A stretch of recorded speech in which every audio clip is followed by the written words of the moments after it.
All right. Hello. Hello. Good evening, ladies and gentlemen. Thank you. Good evening and welcome to Room for Doubt at IUPUI. My name is Nicholas Tedla. I work with an apologetics-focused campus ministry, Ratio Christi, and we, along with many other fabulous campus ministries, are incredibly excited. We're thrilled to have Dr. Turek with us today. And if you want to find out more about Ratio and others, there's tables back there on the left. We would like to remind those of you in attendance that this event is being filmed. So if you have any issues being filmed, now, mind you, it's Dr. Turek that is the focus. But for things like Q&A, for example, if you have any qualms about that, do bear that in mind. So what we hope for those of you here in attendance or listening from home or wherever you are is a deep respect for both faith and reason, which are both essential to any discipline of thought, and that is our contention, that is our belief, and that is certainly Dr. Turek's belief. To make the initial pitch, I know you're here to listen to Dr. Turek, but I'll give you a little initial pitch. I'll briefly discuss Nicholas Copernicus. Probably most of you have heard him, and I admire him not only because me and him share the same first name, but but because also he did something that not many of us are willing to do. He controverted the prevailing consensus of learned men and also of evidence to propose that it wasn't the sun that moved, but it was the earth, right? So that's remarkable, and I think Galileo pretty clearly saw that. To quote, he said, there is no limit to my astonishment when I reflect that Aristarchus, who was an ancient Greek philosopher and astronomer, and Copernicus were able to make reason so conquer sense that in defiance of the latter, the former became mistress of their belief. In other words, the reason overpowered what their senses were telling them. But then why trust reason?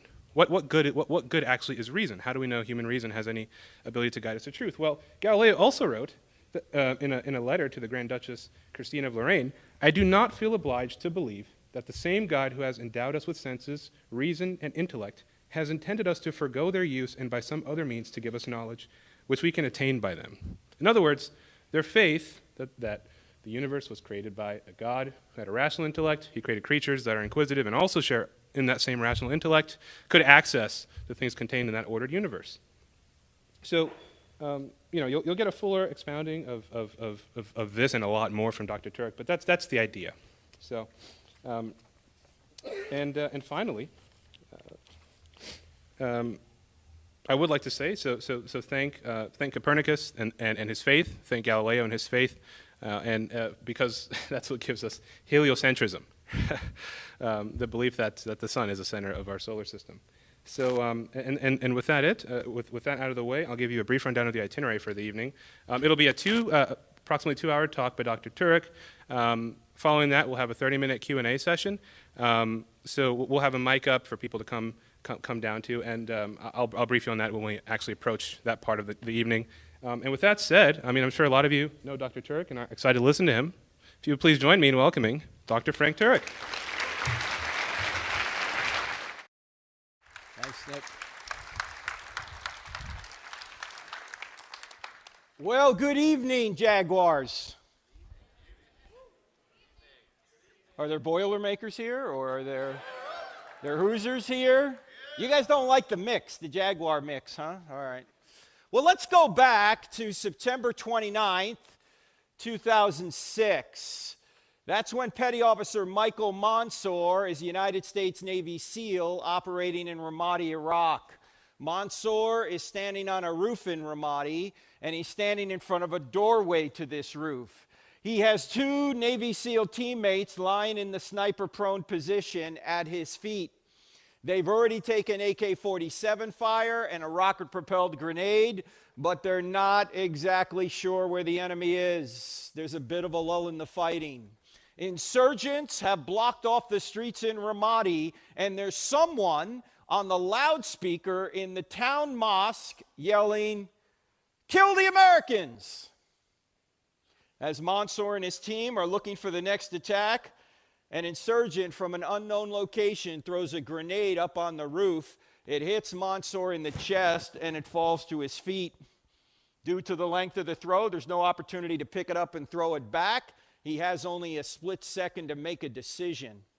He can leap through the doorway behind him and save himself, but if he does, his two teammates lying at his feet will surely die. Mansour yells, "Grenade!" But instead of jumping backward to save himself, he jumps forward, chest first, onto the grenade. It detonates. 30 minutes later, 25-year-old Michael Mansour is dead. His two teammates lying at his feet receive only minor injuries because Mansour's body muffled the blast.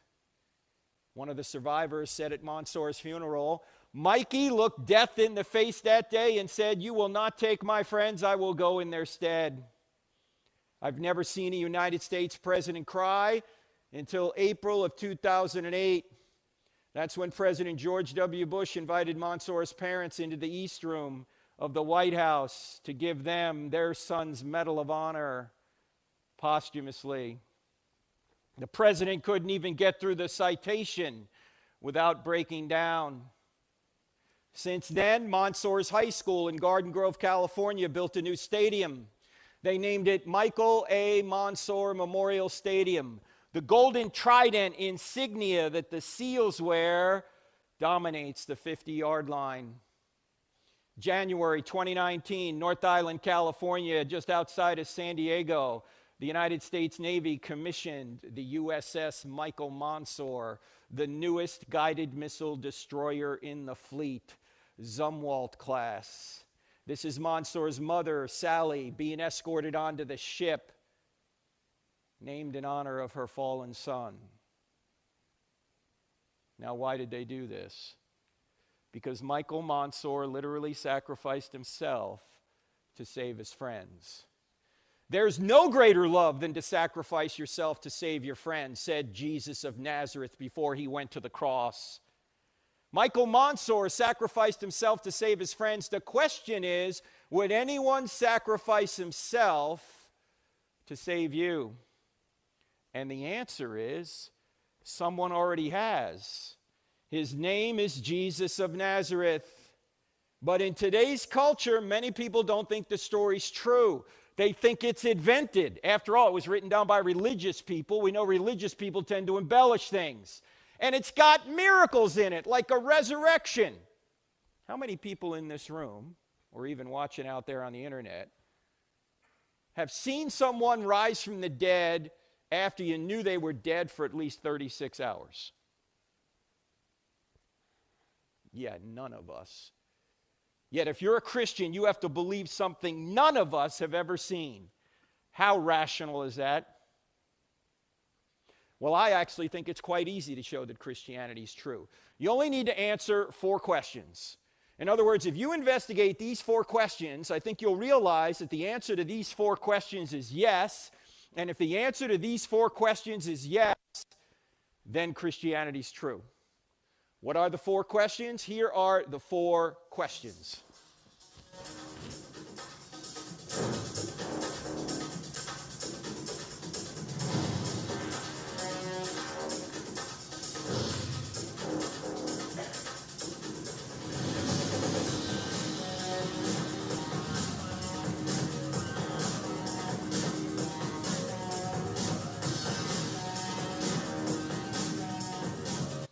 Now that is some pretty grooving music, isn't it?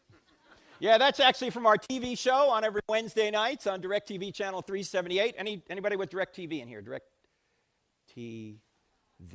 One guy! Come on, friends, don't let friends watch cable. If you want to get, I don't have enough faith to be an atheist, you got to get DirecTV. Actually, that's not true. How many have Roku? Roku? All right, look. Okay, Roku. Look for NRB-TV on Roku, National Religious Broadcasters, because it's on that station. If you don't have DirecTV, you don't have Roku, it's on this new technology sweeping Indianapolis right now. It's called the internet. Have you guys heard of this? Yeah, it's actually broadcast, streamed on our website. You can check it out. We're also on radio every Saturday morning. Now, I know if you're a college student, you don't get up until the crack of noon on Saturday, but that's okay. This is podcasted, so you can listen to it anytime you want. It's called the I Don't Have Enough Faith to Be an Atheist podcast. What we do is we present evidence for Christianity, and we cross examine ideas against it. Now, why are these the 4 questions? Truth, God, miracles, and the New Testament. This is going to serve as our outline here tonight. We're going to go through these 4 questions, and then if I time this just right, we'll have absolutely no time for your questions. No, we'll have plenty of time for questions later. All right, first question, does truth exist? Why is that important? Because you hear people saying there's no truth, you got your truth, I got my truth, all truth is relative. If there's no truth, Christianity can't be true. Of course, if there's no truth, atheism can't be true either. Now, of course, there's truth, ladies and gentlemen. Would you be spending thousands of dollars a year to come to, do you guys still call it IUPUI? IUPUI. Yeah! I get scolded sometimes when I say that, but you like that. All right, good. Yeah, why would you spend thousands of dollars a year to come here if there's no truth? Right? You're here to learn truth, I assume. And by the way, if there was no truth, could you ever catch someone in a lie? I mean, lies presuppose truth, don't they? Otherwise, you couldn't catch anyone in a lie if there was no truth. We're going to get to that first. Second question, does God exist? We hope to see tonight, through 3 arguments, that God really exists. These arguments are in the Bible, but you don't need the Bible to know them. In fact, you can establish that God exists without any reference to any religious work. Before there was a Bible, people knew there was a God. Third, are miracles possible? Obviously, Christianity can't be true if miracles are not possible, and we don't seem to see many miracles anymore, if any. Yet I hope to show you tonight that not only are miracles possible, but the greatest miracle in the Bible has already occurred, and even atheists are admitting the evidence for this miracle. We'll see it here tonight. Then we're going to get to the key question, is the New Testament true? The New Testament doesn't have a prayer if there's no truth, no God, or no miracles. But if truth exists, if God exists, if miracles are possible, then we want to see if the New Testament documents are reliable enough. They don't have to be inerrant to know this. And you're not assuming they're inspired or inerrant. We just want to see if they have good historical information in them. About one particular event, critical to Christianity. What is the event? Anyone? The resurrection, right? Because if Jesus rose from the dead, game over, Christianity's true. Of course, if Jesus didn't rise from the dead, game over, it's false. You might as well sleep in on Sunday and do what you want the rest of the week, because if Jesus hasn't risen from the dead, Christianity is false, as the Apostle Paul himself said to the church at Corinth, his first letter, chapter 15. Your faith is in vain if Jesus hasn't risen from the dead. You realize Christianity is a religious worldview you can investigate to discover whether or not it's true? It's just not someone's philosophy. You can look at information, you can look at data, you can look at evidence and see if it's really true. Now, from this point, as we unpack in the book, I think you can show that the entire Bible is true. You say, how so? Because look, if Jesus predicted and accomplished his own resurrection from the dead, then he's God. And whatever God teaches is true. Jesus taught the Old Testament as the Word of God, and he promised the New Testament. You say, well, why trust Jesus? Look, I just have a personal policy. If somebody predicts and accomplishes his own resurrection from the dead, I just trust whatever the guy says, all right? That's the bottom line. Now, we're going to start right here. Does truth exist? You guys ready to go? Yeah. 2 guys in the front. Are you guys ready to go? Yeah. All right. Now, whenever you start talking about truth, you always have to start with Jack Nicholson, right? Because Tom Cruise had him on the witness stand, and he said to him, Colonel, I want the truth. And Nicholson said, Jaguars. That could have been the lamest you can't handle the truth in the history of this seminar. There is no way he said it like that. If he said it like that, you can't handle the truth, the movie would have gone nowhere. That's not how he said it. Here's how he said it. I want the truth. You can't handle the truth. All right, let's try that again. I want the truth. You can't handle the truth. Now that felt better, didn't it? Didn't you always want to do that with some professor? You know, just yell out, you can't handle the truth. Well, there's a lot of people that can't handle the truth. They're saying, you got your truth, I got my truth, all truth is relative. Well, if you don't get anything outside of what we talk about here tonight, these next few minutes, for me anyway, are the most important, this is the most important thinking skill I've ever learned. I was 33 years old, I already had a master's degree, and I did not know what I'm about to tell you right now, to show you what a dimwit I was. And all I'm doing here in the next few minutes is to apply some laws of logic, particularly the law of non-contradiction, which says opposite ideas cannot be both true at the same time and in the same sense. How many people in here have ever had a course in logic? Can I see your hands, please? See these people? These are the homeschoolers. See these people right here? Okay. If we taught logic in public school, it'd be much better. Now, this thinking skill will help you discover what is false, which is important. Why? Because if you start believing and living by false principles, eventually you're going to smack up against reality and it's going to hurt. This thinking skill will help you discover what is false. And so many statements in our culture, so many mantras, so many slogans are just false because they violate the law of non-contradiction. And the easiest way of showing you this thinking skill is to give you an example of using it. If someone were to say to you, there is no truth, this is a postmodern relativistic claim, what question would you ask them? Yeah, if somebody says there's no truth, you want to say, is that true? Is it true that there's no truth? Because if it's true that there's no truth, the claim there is no truth can't be true, but it claims to be true. Did I say that right? Can everybody see this is a self-defeating statement? What's a self-defeating statement? A self-defeating statement violates the law of non-contradiction. A self-defeating statement doesn't meet its own standard. A self-defeating statement would be like me saying I can't speak a word in English. What would you say if I said that? Yeah, you just used English to say it. Or it'd be like saying my parents had no kids that lived. Or my brother is an only child.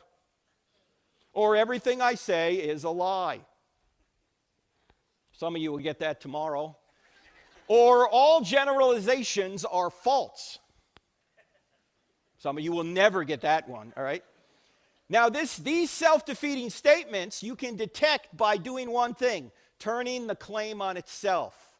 This is the thinking skill. When somebody says something, you want to turn the claim on itself to see if it meets its own standard, to see if it's consistent, or to see if it violates the law of non-contradiction. All right, let's do a few more of these. Suppose someone were to say, there's no such thing as absolute truth. If you turn the claim on itself, what question are you going to ask them? Yeah, is that an absolute truth? Or you might say, are you absolutely sure there are no such things as absolute truths? Because that's an absolute truth statement. Can everybody see this is an absolute truth, claiming there are no such thing as absolute truths? It defeats itself. Now, in our culture, it's not said this way much anymore. It's probably said more often now, say in the past, say 5 or so years, like this. There isn't the truth, only my truth. Look, you got your truth, I got my truth. You live your truth, I live my truth. We'll all get along, right? Sounds so right. Sounds like we all ought to believe this. It sounds so Oprah, doesn't it? Sounds like this is the way you ought to live. There's just one big problem with it. It's logically self-defeating. Why? Because if somebody says, there isn't the truth, only my truth, you just want to ask them, is that just your truth or the truth? Because if you're claiming this statement up here is just your truth, in other words, it's just your opinion, well, then why should I believe it? But if you're saying this statement up here is the truth, well, the first half of the statement says there are no such thing as the truth. Can everyone see this is a the truth statement, claiming there are no such thing as the truth statements? Again, it's like saying I can't speak a word in English. Now, I know it's very unpopular in our culture to say this, particularly on a college campus, but there's no such thing as your truth. There's no such thing as my truth. There's just the truth. I mean, if you're going to say you have your own truth, you might as well say I have my own math. Imagine if Andy over here, who helped organize this with Ratio Christi, said, hey, Frank, after this seminar is over, I want you to hang around my house tomorrow to help me with a few things. I'll pay you $10 an hour. However many hours you work, I'll pay you. You just let me know.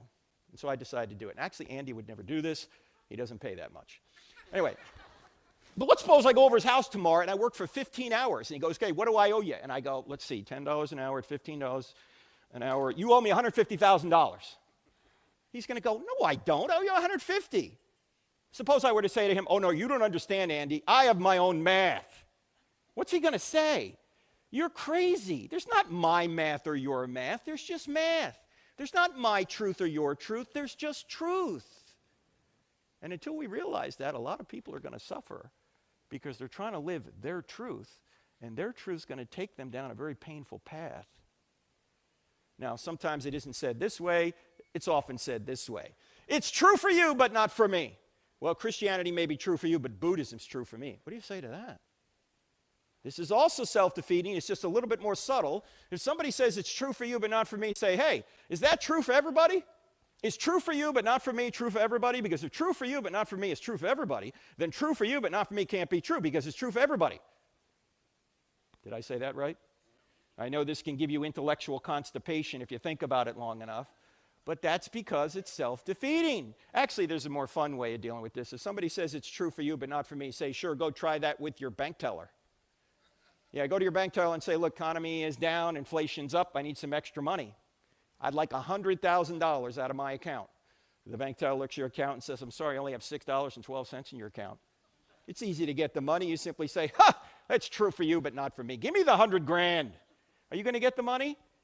No, if it's true there was only $6.12 in your account, that's true for all people at all times in all places when referring to you at that time. It's just true. And by the way, if God exists and Jesus rose from the dead, that's true whether you believe it or not. Of course, if God doesn't exist or Jesus didn't rise from the dead, then believing it isn't going to make it true either, is it? It's false. Actually, I ask a lot of Christians, do you think Christianity is true? Of course they say yes, and then I ask them why. Do you know what answer I get more than any other? Because I have faith. Is that a good answer? Does your faith, your psychological state, change whether or not God exists or Jesus rose from the dead? No, your faith doesn't change a thing about those things. Either God exists or he doesn't, regardless of what you believe about it. I mean, do you have to believe something to make it true? You have to believe in gravity to stay on the ground. Do people who don't believe in gravity float away?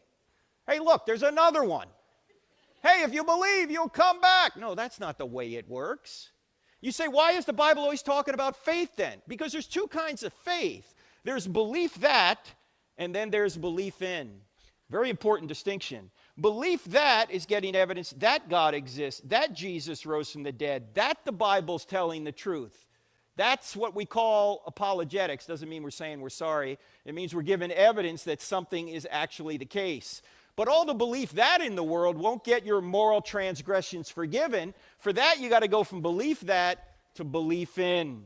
There's a difference. See, belief that is just of the head. Belief in is not only of the head, it's of the heart. In fact, James, the half-brother of Jesus, who wrote that little book in the New Testament called, You Guys Are Sharp Tonight. James says, even the demons believe that God exists, but they tremble. Do you realize that if God exists, and he does, and if demons exist, and they do, that demons know that God exists better than we do? Yeah, but they don't trust in him. Well, they don't want to trust in him. They don't have to. They have a choice, and so do we. In fact, we know the difference between belief that and belief in relationships. When I first met my wife 37 years ago, I got evidence that she would be a good wife, but all the evidence in the world didn't make her my wife. I had to take a step of trust in her to ask her to be my wife. And in a momentary lapse of judgment, she said yes. That's the difference between belief that and belief in. One is of the head, the other is of the head of the heart. Now, most of the time when the Bible's talking about faith, it's talking about the second kind. After you know that Jesus is the Savior, trust in him. Now, you don't have to if you don't want to. If you don't want to trust in him, God is not going to force you into heaven against your will. He gives you that choice. And by the way, faith is not blind. Faith is not, I have no evidence, I'm just going to believe anyway. Faith is trusting in what you have good evidence to believe is true. Trusting in what you have good evidence to believe is true. Now, you'll probably hear this quite a bit, particularly at the university. There is no truth in anything but science. What's the problem with the claim? Turn the claim on itself. Anyone? This is the interactive portion of the program. Come on. What would you say? What question would you ask? Yes, is that a scientific truth? Can you go in the laboratory and prove that claim? No, that's a philosophical claim. That's not a statement of science. That's a statement about science. And you can't do science without philosophy. Science is built on philosophy. In fact, every endeavor here at this university is built on philosophy. When you get a PhD, what does the PhD stand for? Not phenomenally dumb. It stands for philosophy of history, physics, biology, whatever. You can't understand the Bible without philosophy, which is right thinking about reality. In fact, there's a book over there called Stealing from God, Why Atheists Need God to Make Their Case. And there's a chapter in there on science. Here's the title of the chapter. Science doesn't say anything. Scientists do. Why do I say that? because all data needs to be gathered and all data needs to be interpreted. And who does that?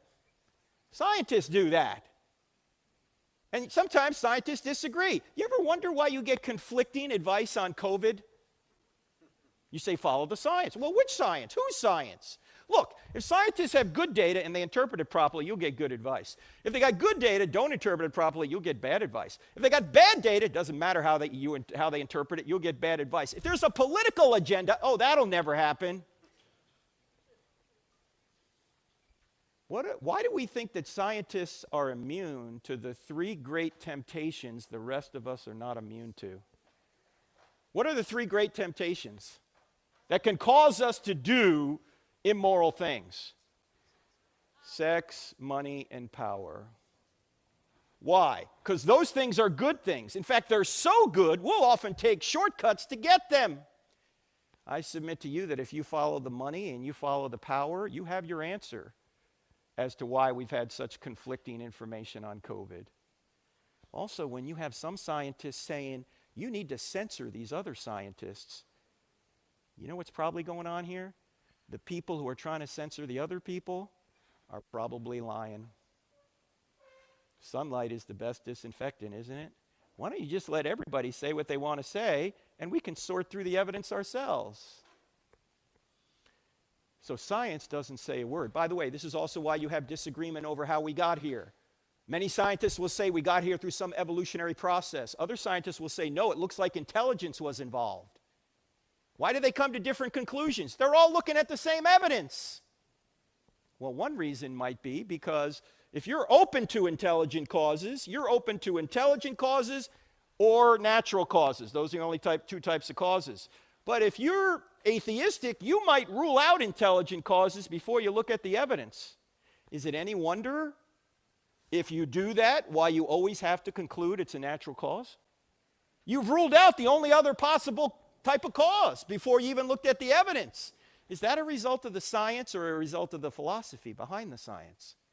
No, maybe they're right. Maybe it is a natural cause. But you kind of stack the deck when you take out the only other possibility, don't you? And by the way, as important as science is, it makes our lives better, longer. It's great, but science isn't the most important thing in life. Honey, do you love me? Yeah, why? I don't know, let's run an experiment. No, that's not the way life really works. There's a lot more important things than science. How about this? You're going to hear this too. You ought not judge. In fact, if you're a Christian, why are you judging? Because Jesus said don't judge. You hypocrite. All right, let's leave Jesus aside for just a second. What's the problem logically with this claim? Yeah, if somebody says you ought not judge, if you turn the claim on itself, you're going to say, hey, isn't that a judgment? Or if they start judging, they say you ought not judge, you might want to say, then why are you judging me for judging? You say, wait a minute, didn't Jesus say don't judge? Nope, never said it. Sure he did, Frank. He said it in Matthew chapter 7, verse 1. This is his most famous sermon, the Sermon on the Mount. It's right there. All right. I know this is going to sound odd for a second, but stick with me. There are no verses in the Bible. There are no verses in the Bible. You think when Matthew was writing his biography, which we now call a gospel, he said, here's chapter 7, verse 1. No, when were the chapter and verse divisions put in? About 500 years ago to help us navigate the text, which is really important, right? Because if you didn't have numbers in this thing, it'd be really hard to find your way around. Imagine you didn't have numbers in your Bible and you went to church one Sunday and the pastor had a big Bible up there without numbers in it and he said, let's go about 2/3 of the way in, let's see if we can find the same spot, right? No, you wouldn't be able to do that, right? You need numbers to find your way around. The problem is we tend to think if it's got a number in front of it, we can take it out and make it say whatever we want. We can't do that. In fact, some of you are going to hate me for this, but I'm leaving in the morning, so I don't care. This is why you should never say that Jeremiah 29:11 is a promise to you. You know Jeremiah 29:11. Oh, the plans I have for you, plans to prosper you, plans to give you hope in a future 70 years from now. That's on pillows, that's on posters, that's on coffee mugs, that's on birthday cards, that's everywhere. Is that a promise to 21st century Christians? No, what's the context of that passage? God is writing a letter through Jeremiah to the exiles who were taken out of Judah and brought to Babylon in 586 BC. And he's saying, look, 70 years from now, I'm going to prosper you. You just stay there and you seek the welfare of the community. But don't worry, 70 years from now, I'm going to prosper you and bring you home. Okay? It's not a promise to us. I always ask people that say that's a promise to us today. Why don't you claim Jeremiah 44:11 as a promise to you? Why, what's Jeremiah 44:11? That's what God said he was going to do to the exiles that went to Egypt in 586 BC. He didn't want them to go to Egypt. You know what Jeremiah 44:11 says? I will destroy you in all Judah. You don't see that stitched into a pillow. You don't see that on a birthday card, happy birthday. I will destroy you in all Judah. That is so sweet, Grandma. Thank you so much. No, we're taking stuff out of context. Same thing is true with Matthew 7:1.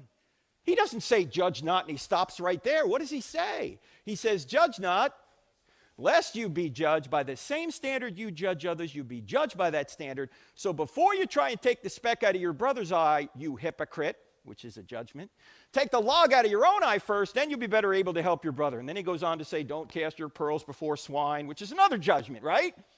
Is Jesus telling us not to judge here? No, he's telling us to take the speck out of our brother's eye. That involves making a judgment. He's simply saying, get that problem out of your life first so you can better help your brother. So this is not a command not to judge. It's actually a command on how to judge. Don't judge hypocritically. If you've got that problem, fix it, then go help your brother. It would be completely ridiculous to say don't make judgments. Why? Because number one, it's a judgment itself. And number two, you'd be dead already if you didn't make judgments. You made 100 judgments today just getting over here. Safe choices from unsafe choices. Now you're going, this was a really bad choice. I shouldn't be here. This guy's crazy, all right? Everybody makes judgments. Atheists make judgments. There's no God. Jesus didn't rise from the dead. Bible's not telling the truth. There's no objective meaning to life. There's no hope. You just die, become worm food. That's it. These are all judgments. The question isn't whether or not you can make judgments. The question is, are your judgments true? I will say this, though. Jesus did save a very stern rebuke for people who were judgmental. And who were the judgmental ones in his day? Pharisees. Who were the Pharisees? What was their job? They were the teachers and religious and political leaders of Israel. You see, Rome, who was in power at the time, delegated much of the day-to-day political and lawmaking authority to the Sanhedrin, the Jewish ruling council. And Pharisees were on that council. They were the politicians. And Jesus went after these people. Are you telling me Jesus got involved in politics? Yes! And when he went after these people, he wasn't so nice doing it.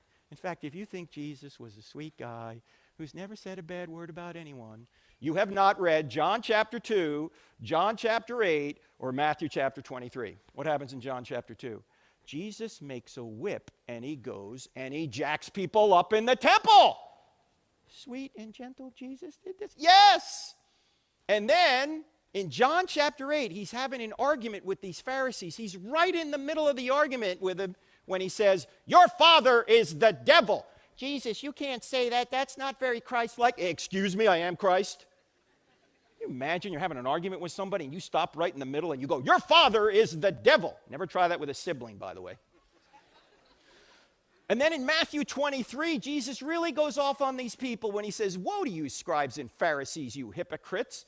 You strain out a gnat and swallow a camel. Oh, you look great on the outside. You're whitewashed tombs, but on the inside, you're full of dead men's bones. You go a mile to make a convert, and then once you make them a convert, you make them twice as much a son of hell as you are. How will you avoid being condemned to hell? What? Sweet and gentle Jesus said this? Yes, Jesus was not Barney. Can't we all get along, boys and girls? No! I came to bring a sword. It's going to divide mother and daughter, father and son. Have you ever heard anybody preach on those verses? Yet if you're a Christian in this room, you know those verses are true because some of you are divided in your own family over Jesus. Who are you going to follow, me or the culture? Says Jesus. By the way, I've noticed one other thing about judging. You ever notice when you compliment somebody, which is a judgment, nobody gets upset? You know, if you say to your best friend, I really love you, you're such a wonderful person, I wish I could be like you. You think your friend's going to say, well, who are you to judge?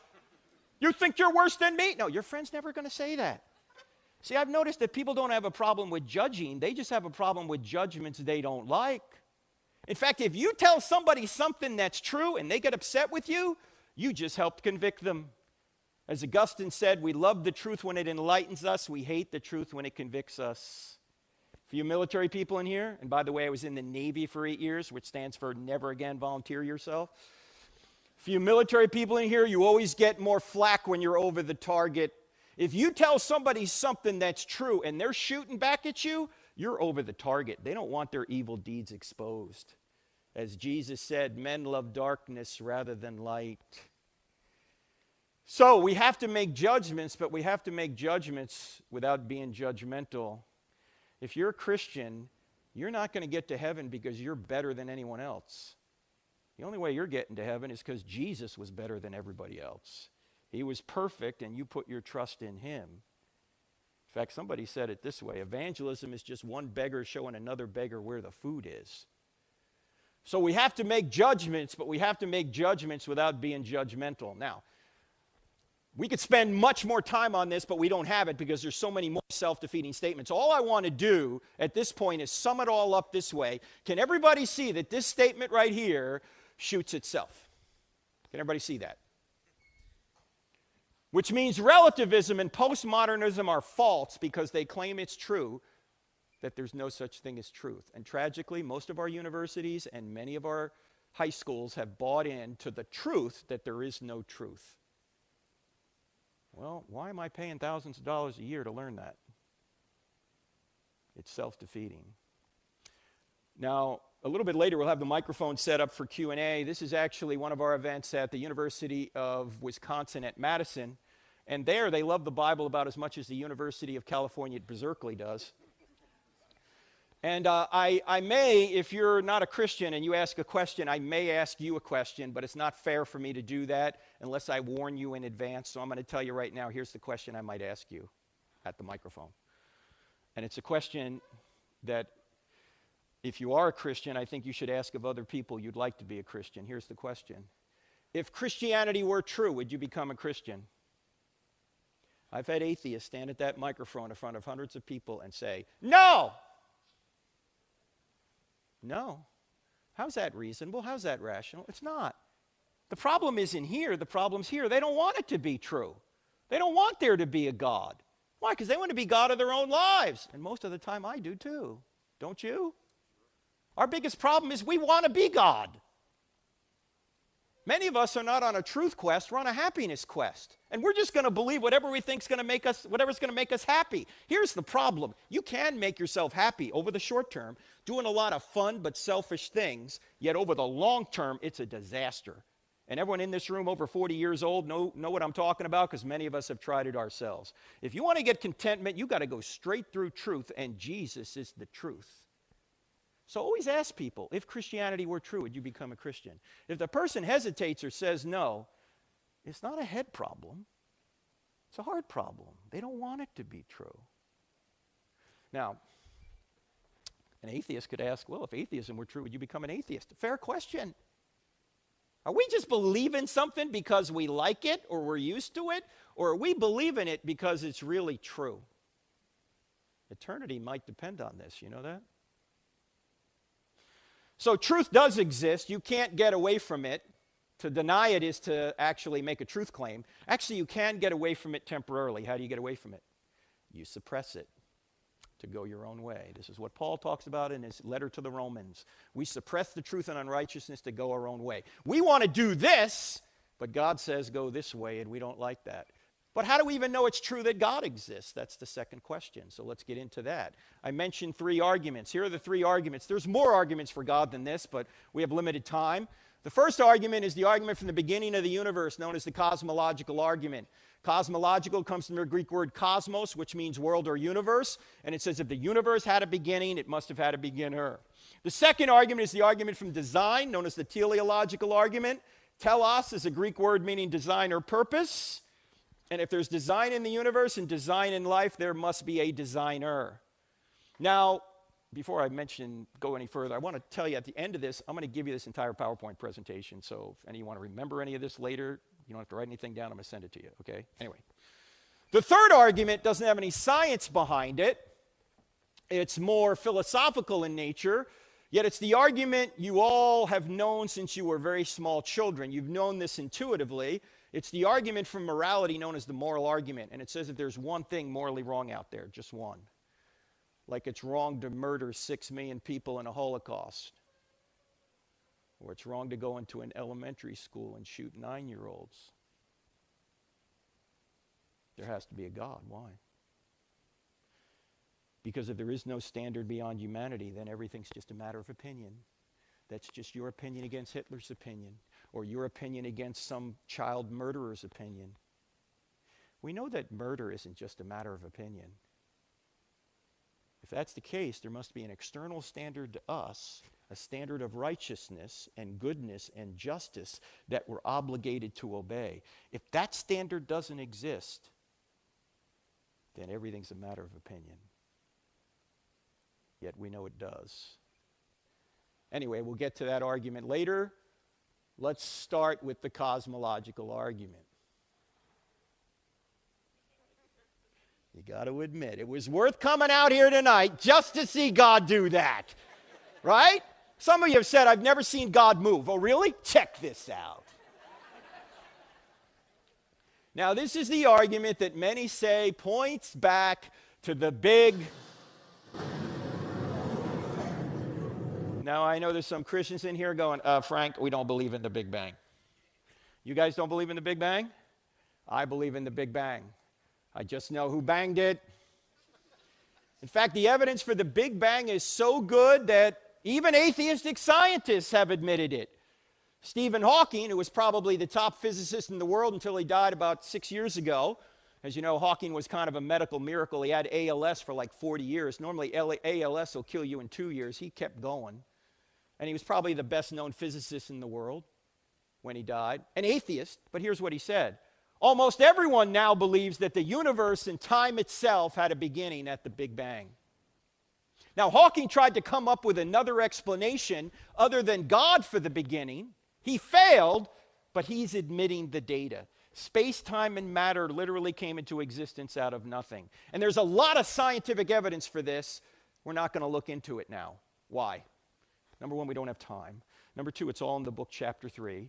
And number three, it's not controversial. Even atheists are admitting the universe had a beginning. What is controversial is what caused it. Before we get there, I want to show you one piece of philosophical evidence that the universe did have a beginning. You don't even need science to know the universe had a beginning. Here is a timeline. Let's say we don't know how far back this timeline goes. Here's today, the present. There's yesterday. There's the day before yesterday. There's last week. Here's my question. Can this timeline here be infinite into the past? Why not? Why can it not be infinite into the past?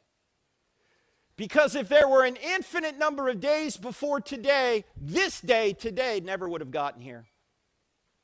Because you'd always have to live another day before you got to today, if there's an infinite number of days, right?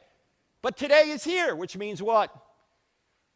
There can only be a finite number of days before today, which means time had a beginning. And if time had a beginning, what could have created time? Something that's timeless. And if you're timeless, do you personally have a beginning? No. You don't have a beginning. You're the uncaused first cause. In fact, that's where we're going with this. Let's go right to the bottom line. If the past were infinite, today never would have arrived. Here's the bottom line. If the universe had a beginning, then it must have had a beginner. The evidence leaves us with one of two options. Either no one created something out of nothing, which is the atheistic view, or someone created something out of nothing, which is the theistic view. Now, here's my only question. Which view is more reasonable? That no one created something out of nothing, or someone created something out of nothing? What do you think? Someone. I think so, right? I know some atheists, though, are saying no one created something out of nothing. Well, look. Number two says someone created something out of nothing. Now, that's a miracle, right? But at least you got a miracle worker. You got someone. Number one is a miracle with no miracle worker. That's clearly absurd. By the way, do you know that everyone believes in at least one miracle? Christians believe in this miracle and many others, but atheists believe in one miracle. Some of them will say, yep, no one created something out of nothing. Which miracle takes more faith? Yeah, one takes a lot more faith. Blind faith. If you're going to say that something can arise without a cause, then you've just defeated all science, because what is science? Science is a search for causes. You're trying to find cause and effect. If you're going to deny the law of causality, you've just given up on science. In fact, here's a question to ask an atheist. If there is no God, why is there something rather than nothing at all? Why does anything exist if there's no God? If there's no uncaused first cause? Now, ladies and gentlemen, if space-time and matter had a beginning, what could have caused space-time and matter to have a beginning? It seems to me it has to be something outside of space-time and matter, something that transcends space-time and matter. In other words, the cause must be spaceless, timeless, immaterial, powerful to create the universe out of nothing, personal in order to choose to create, because to go from a state of nothingness to a state of creation, someone had to make a choice, and only persons can make choices. Also, the cause would have to be intelligent to have a mind to make a choice. So, ladies and gentlemen, when you think about a spaceless, timeless, immaterial, powerful, personal, intelligent cause, who do you think of? God. You say, well, how do you know it's the Christian God, Frank? We don't. Yet. We haven't done enough research yet. This could be Allah or some other theistic or deistic God at this point. We don't know if this is Jesus yet. In order to figure out if this is the Christian God, we got to go through the rest of those questions. And if we do discover that Jesus rose from the dead, then we can say that the same being that walked out of the tomb 1,990 years ago is the same being in whose divine nature created the universe out of nothing. We haven't gotten there yet, but we have 6 attributes of the first cause, which looks like it could be the God of the Bible, and we haven't opened the Bible yet. All right, second argument for God. We'll spend a little bit more time on this. This is a fascinating argument. In fact, many atheists will admit this is the best argument for God, one that they can't really deal with. It's the design argument. And there are 2 aspects to it. The universe appears designed, and you appear to be designed. Let's look at the universe first. Scientists have discovered in recent decades that the universe is fine-tuned for life. That if you were to change any one of a number of factors about our universe, virtually imperceptibly, there would either be no universe or a universe that couldn't support life. And even Stephen Hawking admitted this, the atheist again. Here's what he said. This is just one of these aspects of our universe, factors about our universe. He said, if the expansion rate of the universe was different by 1 part in 1,000 million, a second after the Big Bang, the universe would have collapsed back on itself or never developed galaxies. Now, you can't make any sort of evolutionary explanation for this. Why? Because the expansion rate did not evolve to a particular point by chance, whatever that means. It started there. In other words, it seems to me the same being that created space, time, and matter is the same being that fine-tuned the expansion rate to be precisely what it needed to be. At the very beginning, this is one of the initial conditions of the universe. Also, right now, the gravitational force, if it were altered by more than 1 in 10 to the 40th power compared to the strong nuclear force, we wouldn't be here. What's 1 part in 10 to the 40th power? That's 1 part in 1 with 40 zeros following it. You say, Frank, I can't get my head around that number. I know, neither can I, so let me give you an illustration. Stack the entire North American continent in dimes all the way to the moon. That's like 238,000 miles. And then do that on 1 billion other North American continents. Stack it in dimes to the moon. Take all those dimes, put them in one big pile, mark 1 dime red, mix it in, blindfold a friend, throw him on the pile, tell him to pick one at random. The chances he will pick that 1 red dime are 1 chance, 1 part in 10 to the 40th power. Is he going to pick that dime? No, he's not. Look, there's only 2 possibilities for the cause of this. Either it was designed to be like it is, or it wasn't. What makes more sense?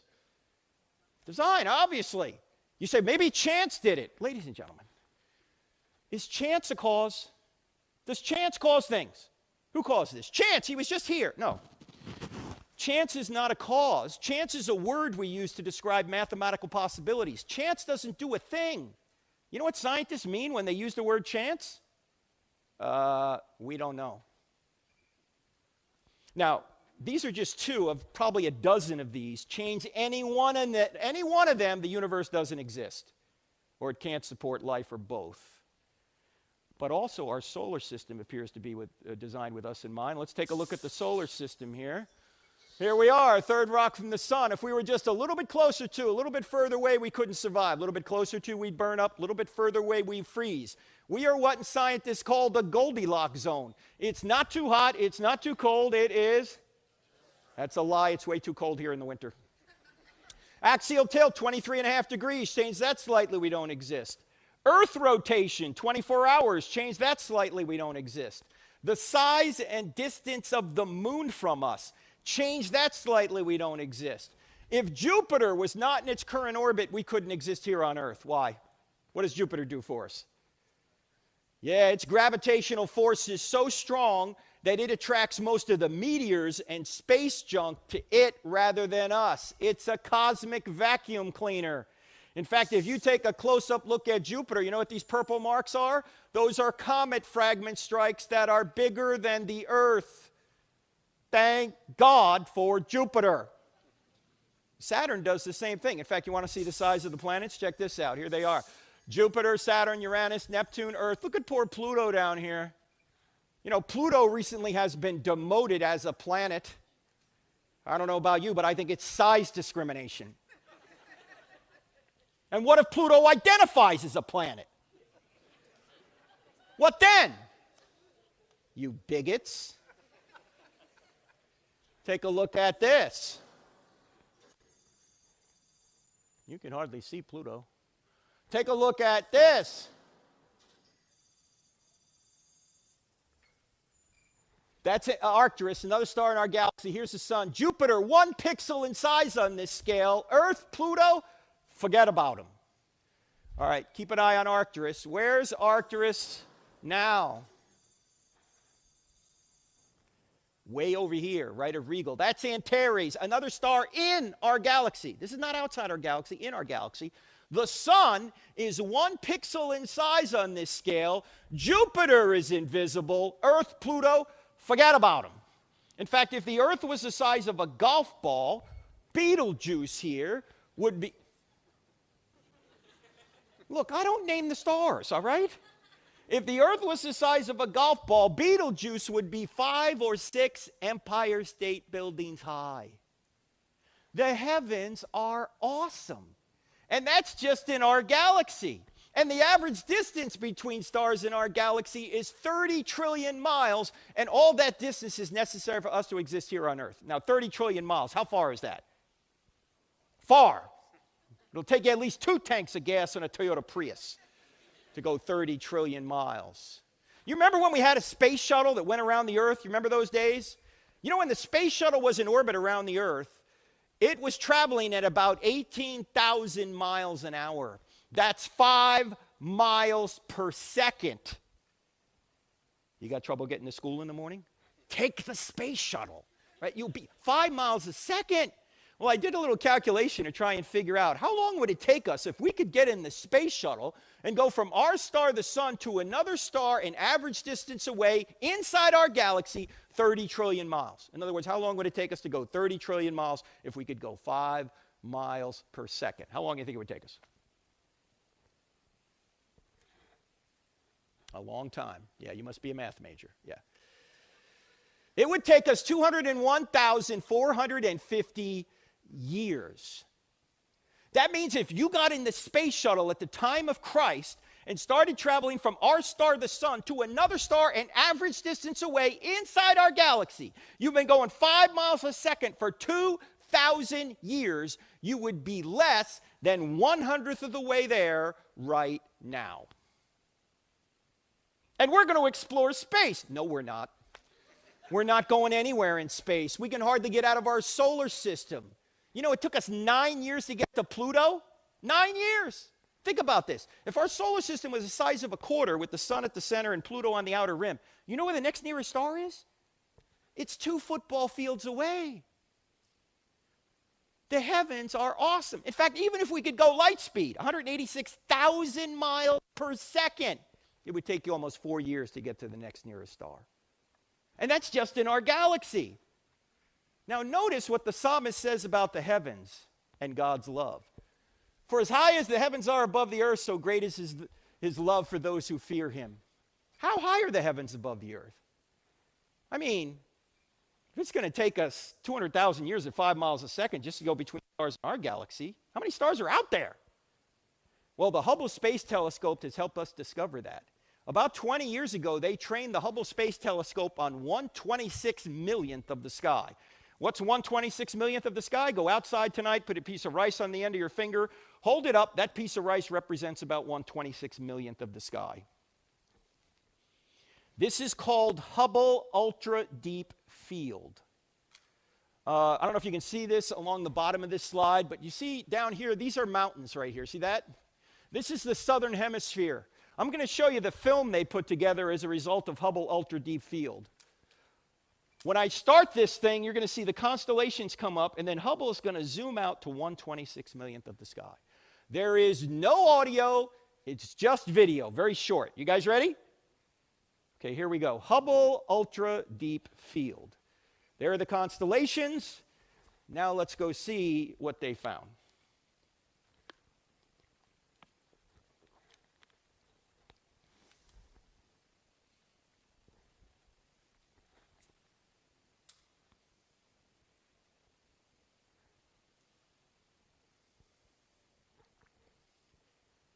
What you're looking at are nearly 10,000 galaxies in 1/26 millionth of the sky.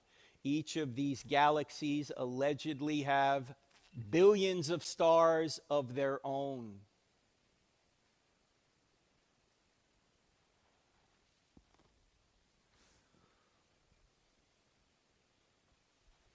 If you find 10,000 galaxies in 1/26 millionth of the sky, how many stars are there in the entire universe? The number of stars in the entire universe are about equivalent to the number of grains of sand on all the beaches on all the earth times 100,000. And to go from one star to another star just in our galaxy going 5 miles a second will take you over 200,000 years. Now you know why the Bible says the heavens declare the glory of God. But this is a problem. Why? Because if this is supposed to represent visually an idea of what God is like, and it is, this means every one of his attributes is infinite, including his justice. And that's a problem for me and a problem for you. Why? Because we've been unjust. And if he's infinitely just, he can't allow us to go unpunished. Otherwise, he wouldn't be infinitely just. So what's the solution? Here's the second half of that verse I showed you a minute ago. For as high as the heavens are above the earth, so great is his love for those who fear him. As far as the east is from the west, so far as he removed our transgressions from us. Yes, he's infinitely just, but he's also infinitely loving. So how does he allow unjust people to go unpunished? He adds humanity to his deity. He comes into this space-time continuum and allows those unjust creatures that he created to torture and kill him so he could take their punishment on himself. This is why Jesus is the only way, ladies and gentlemen. It's not an arbitrary claim. It's not God just saying, I just said so. No, Jesus is the only way because there's no other way. An infinitely just God can allow unjust people like you and me to go unpunished unless an innocent substitute takes our punishment. And that's what happens. That's why Paul writes in his letter to the Romans, chapter 3, verse 26, God remains just, and he's the justifier of the one who has faith in Jesus. Now, when you look out there and you see stars equivalent to sand grains on 100,000 Earths, and it'll take you 200,000 years at 5 miles a second to go between them, does that make you feel insignificant? It shouldn't. Why? Because as amazing as the heavens are, they're not made in the image of God, but you are. In fact, the heavens were made for you. And here's the second aspect of the teleological argument. You're designed. In fact, this is you in the womb at 11 weeks. Question, is this animal, mineral, vegetable, or human? Human. In fact,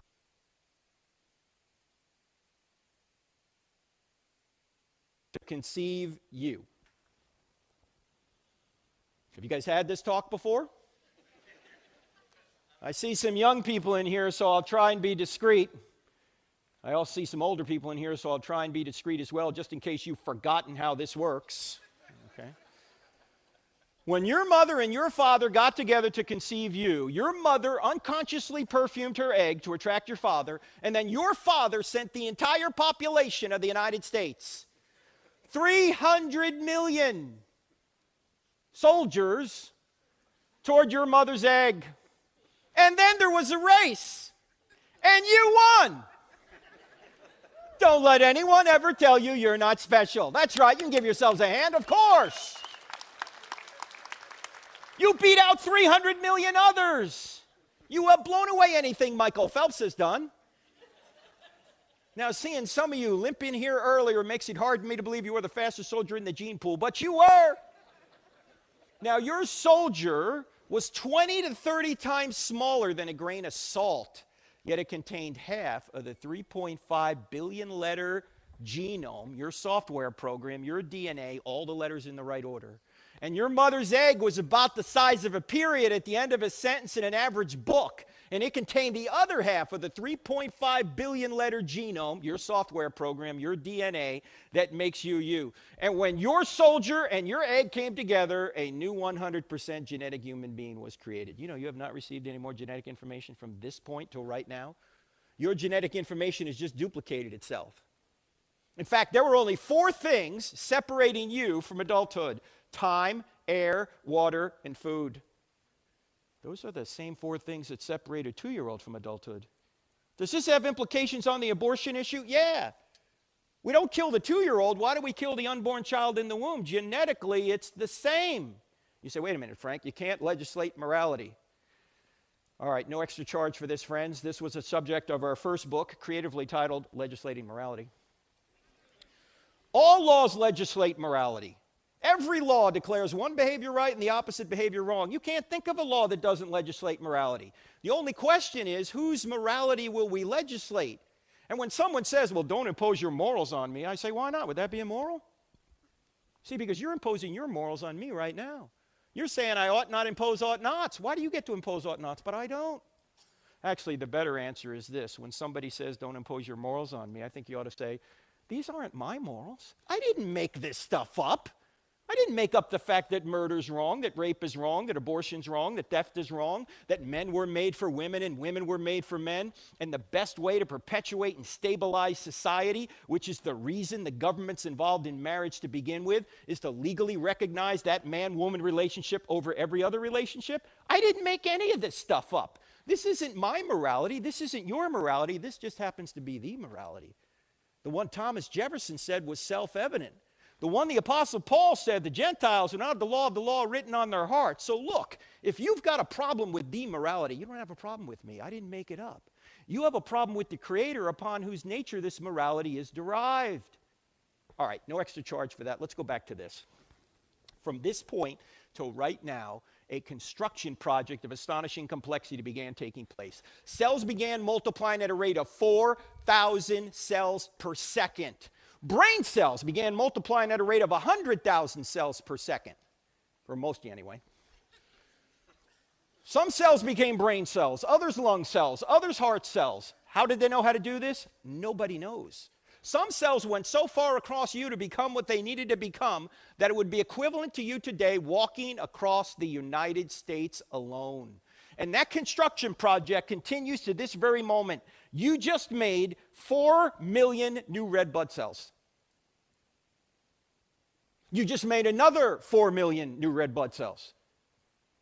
You just made another 4 million new red blood cells. Knock it off. I mean, are you thinking about this? Are you going, wait a minute, Frank, I got to concentrate. New red blood cells coming up. No, this is just happening. How is it happening? Well, Aristotle noticed something 2,400 years ago. He didn't know anything about blood cells, but he did notice that all of nature's going in a direction. For example, why does an acorn, if it's properly nourished, always go in the direction of becoming an oak tree? Why doesn't it become an elm tree or a birch tree or a seahorse? You say, well, it's programmed to become an oak tree. Well, who programmed it? And is an acorn in the ground conscious? Is an acorn thinking, what do I have to do to become an oak tree? No. But if it's properly nourished, it reliably goes in the direction of becoming an oak tree. If it doesn't have a mind of its own, and it doesn't, yet it reliably goes in a direction, there must be an external mind directing it toward that end. This is what Aristotle called the unmoved mover.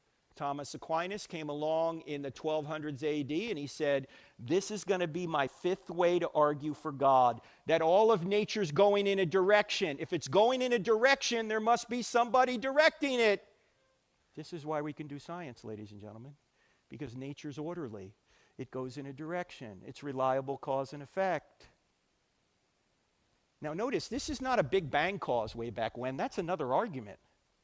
This cause is a cause right now, a vertical cause. Every single second the universe exists, this mind, which created the universe and created the natural laws and created you, is keeping all of that going. In fact, God is to the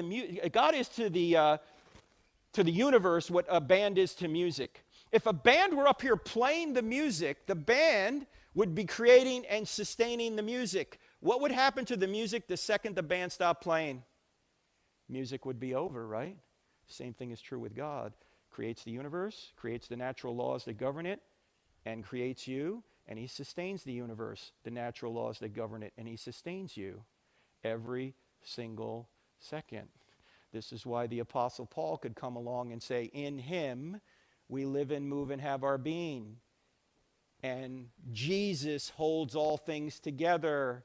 And the writer of Hebrews says, God sustains all things by his powerful word. So this is a right now cause.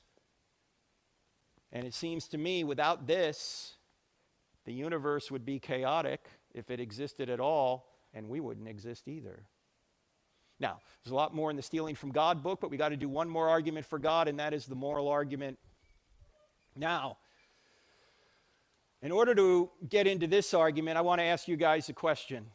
How do you know that your quarterback throwing a touchdown is better than your quarterback throwing a pick six? That's when he throws it to the other team and they take it back for a touchdown for themselves. How do you know that? Guys, he's talking about football. Come on. Not just the rules. You got to know more than the rules. What do you have to know to say that a touchdown's better than a pick six? What do you have to know? Huh? You got to know the purpose. That's right. This gentleman from the Marine Corps, hoorah, right here. You got to know the purpose of the game. Only if you know the purpose can you say a touchdown gets us closer to the purpose, whereby a pick six takes us further away. Now, notice in football that the purpose of the game comes from outside the game. When the Eagles and the Chiefs played a couple of months ago down in Glendale, Arizona, they showed up. The field's already set. The refs are waiting. They didn't set up the rules. Who set up the rules? Well, the commissioner and the owners, and every once in a while they tweak the rules a little bit. The rules come from outside the game. Now, in football, the rules of the game are arbitrary. They could be different. But in life, the rules are not arbitrary. They come from outside the game, but they come from the creator of the game. They come from God. If there is no God, there's no purpose. And if there's no purpose, there's no right way to live life or no wrong way to live life. In fact, if there is no God, the Nazis were not wrong. Because there's no standard beyond countries to say the Nazis were wrong and the Allies were right. If there is no God, love is no better than rape. Oh, you might like love better, but that's just your preference. If there is no God, there are no human rights. Seems like in our country we invent rights every 10 minutes. You notice this? Do you realize there are no rights unless God exists? It's just your opinion. Even on the most controversial issues, people say they have a right to an abortion. Do you know there's no right to an abortion if there's no God? In fact, there's no right to life if there's no God. People say they have trans rights. There are no trans rights if there's no God. In fact, there's no any other rights if there's no God. There's no right to same-sex marriage. There's no right to natural marriage. It's all a matter of opinion. And if you notice, there's only two ways to govern people. You can govern people through principle, in other words, the truth, or you can govern people through power. You notice what's going on right now? People want to govern one another not by principle. They don't want to debate these issues. They want to cancel the debate. They want to shut you up if you disagree. That's trying to impose power on people rather than to govern by principle. Well, if there is no God, there are no principles. It's a free-for-all. We're nothing but overgrown monkeys fighting for the control of the banana supply if there's no God. In fact, if there's no God, murder, slavery, and racism are not wrong. But we all know these things are wrong. So there must be a God. If there's no God, religious people have never done anything wrong. For you Christians in here, how many times have people called you a hypocrite? You know what you ought to say when they say that? You're right. But why is hypocrisy wrong? It's only wrong if there's a God. Otherwise, it's just your opinion. And by the way, if I was perfect, I wouldn't need a Savior. Of course I'm a hypocrite. How many people in here, by the way, it might be you or somebody you know, are not a Christian because some other Christian wronged you, was a jerk to you? Can I see your hands, please? You know somebody like this, or it might even be you. Historian John Dixon asks you to ask this question of people who are not Christians because they think Christians are jerks. Here's the question you ought to ask. When someone plays Beethoven poorly, who do you blame? You don't blame Beethoven, right? You blame the player. So when someone plays Jesus poorly, who do you blame? You don't blame Jesus. Look, just because I'm not true and beautiful doesn't mean Jesus isn't true and beautiful. We're fallen. That's why we need a Savior. You ought to expect Christians to get it wrong because we're all fallen. Now, hopefully we're getting better as we become more sanctified, but we're still fallen. And you shouldn't stay out of eternity because somebody else is a jerk, and by the way, so are you. We're all jerks, right? In fact, people who are not Christians don't even live up to their own standards. We're fallen. If there is no God, tolerance is no better than intolerance. By the way, are Christians commanded to be tolerant? No. Christians are commanded to be loving. You see, tolerance is too weak. Tolerance says hold your nose and put up with them. Love says reach out and help them. And how do you love people? You don't tolerate some of what they do if you truly love them. In fact, how many people in here are parents? Can I see your hands, please? All right. How many people in here are former children? Okay, that should be everybody. Question. If your parent tolerated everything you wanted to do as a child, was that parent loving? No. Parents need to stand in the way of evil to protect their kids. That's what love is. Love is not approval. Love is standing in the way of evil because you love someone. Do you guys know who Thomas Sowell is? The amazing economist who's now 92 years old, grew up in Harlem, but somehow taught himself to read, got a PhD, taught at some of the top schools in the world. Here's what he says. He says, when you tell someone what they need to hear, you're helping them. When you tell people what they want to hear, you're helping yourself. Why do we tell people what they want to hear? Because we don't want them mad at us. So we're helping ourselves when we do that. If we truly love people, we'll tell them what they need to hear. Because that's what love does. Love takes all the arrows from the loved one because you love that person. You will not enable them to do something that's going to hurt them or others. Instead of telling them the truth, you lie to them. If there is no God, you can't complain about the problem of evil either. Why? Because if there is no God, there's no such thing as evil. Not because God is doing evil, but because God is the standard of good that allows evil to even be possible. In fact, C.S. Lewis, early on in his life, was an atheist. He went through World War I. He lost his best friend. He said, there can't be a good God. There's too much injustice in the world. Then one day he had an epiphany, and he wrote it in the book Mere Christianity. How many have read Mere Christianity? Okay, if you haven't read Mere Christianity, consider yourself undereducated. Whether you're a Christian or not, you need to read that book. Here's what Lewis says in this book about the fact that his argument didn't work. He said, as an argument against God, or as an atheist, my argument against God was that the universe seems so cruel and unjust. But how would I got this idea of just and unjust? A man does not call a line crooked unless he has some idea of a straight line. What was I comparing this universe with when I called it unjust? You see, you wouldn't know what a crooked line was unless you knew what a straight line was. You wouldn't know what injustice was unless you knew what justice was. Something can't be not right unless something is right. So if you're saying something's evil, you're presupposing something's good. But if you're presupposing something's good, you're back to God. That's God's nature. You say, Frank, I don't quite get this. Can't evil exist independent of God? No, why? Because evil is a lack in a good thing. It's like a parasite. Evil's like cancer. If you take all the cancer out of a good body, you got a better body. What happens if you take all the body out of the cancer? You got nothing. Evil is like rust in a car. If you take all the rust out of a car, you got a better car. What happens if you take all the car out of the rust? You got a Pinto, right? No, it doesn't exist, right? It can only exist in a good thing. You could put it this way. The shadows prove the sunshine. In order to have shadows, you got to have sunshine. In other words, in order to have evil, you have to have good. Oh, you can have sunshine without shadows. You can have good without evil. But you can't have shadows without sunshine. You can't have evil without good. So if evil exists, I know this sounds counterintuitive, but it's true. If evil exists, God exists. Not because he's doing evil, but because he's the standard of good that allows evil to even exist. So evil doesn't disprove God. Evil may prove there's a devil out there, but it can't disprove God. Now you can ask, well, why does God allow certain evils? Maybe we'll save that for the Q&A. So when Christopher Hitchens wrote the book, how many remember Christopher Hitchens? Anyone remember Christopher Hitchens? He was a brilliant British atheist who sounded more brilliant than he was because he had a British accent. When he wrote the book, God is Not Great, How Religion Poisons Everything, we had a couple of debates. This is a picture from our second debate. These debates you can see on the Cross-Examine YouTube channel. But he has it exactly backwards. Religion does not poison everything. Everything poisons religion.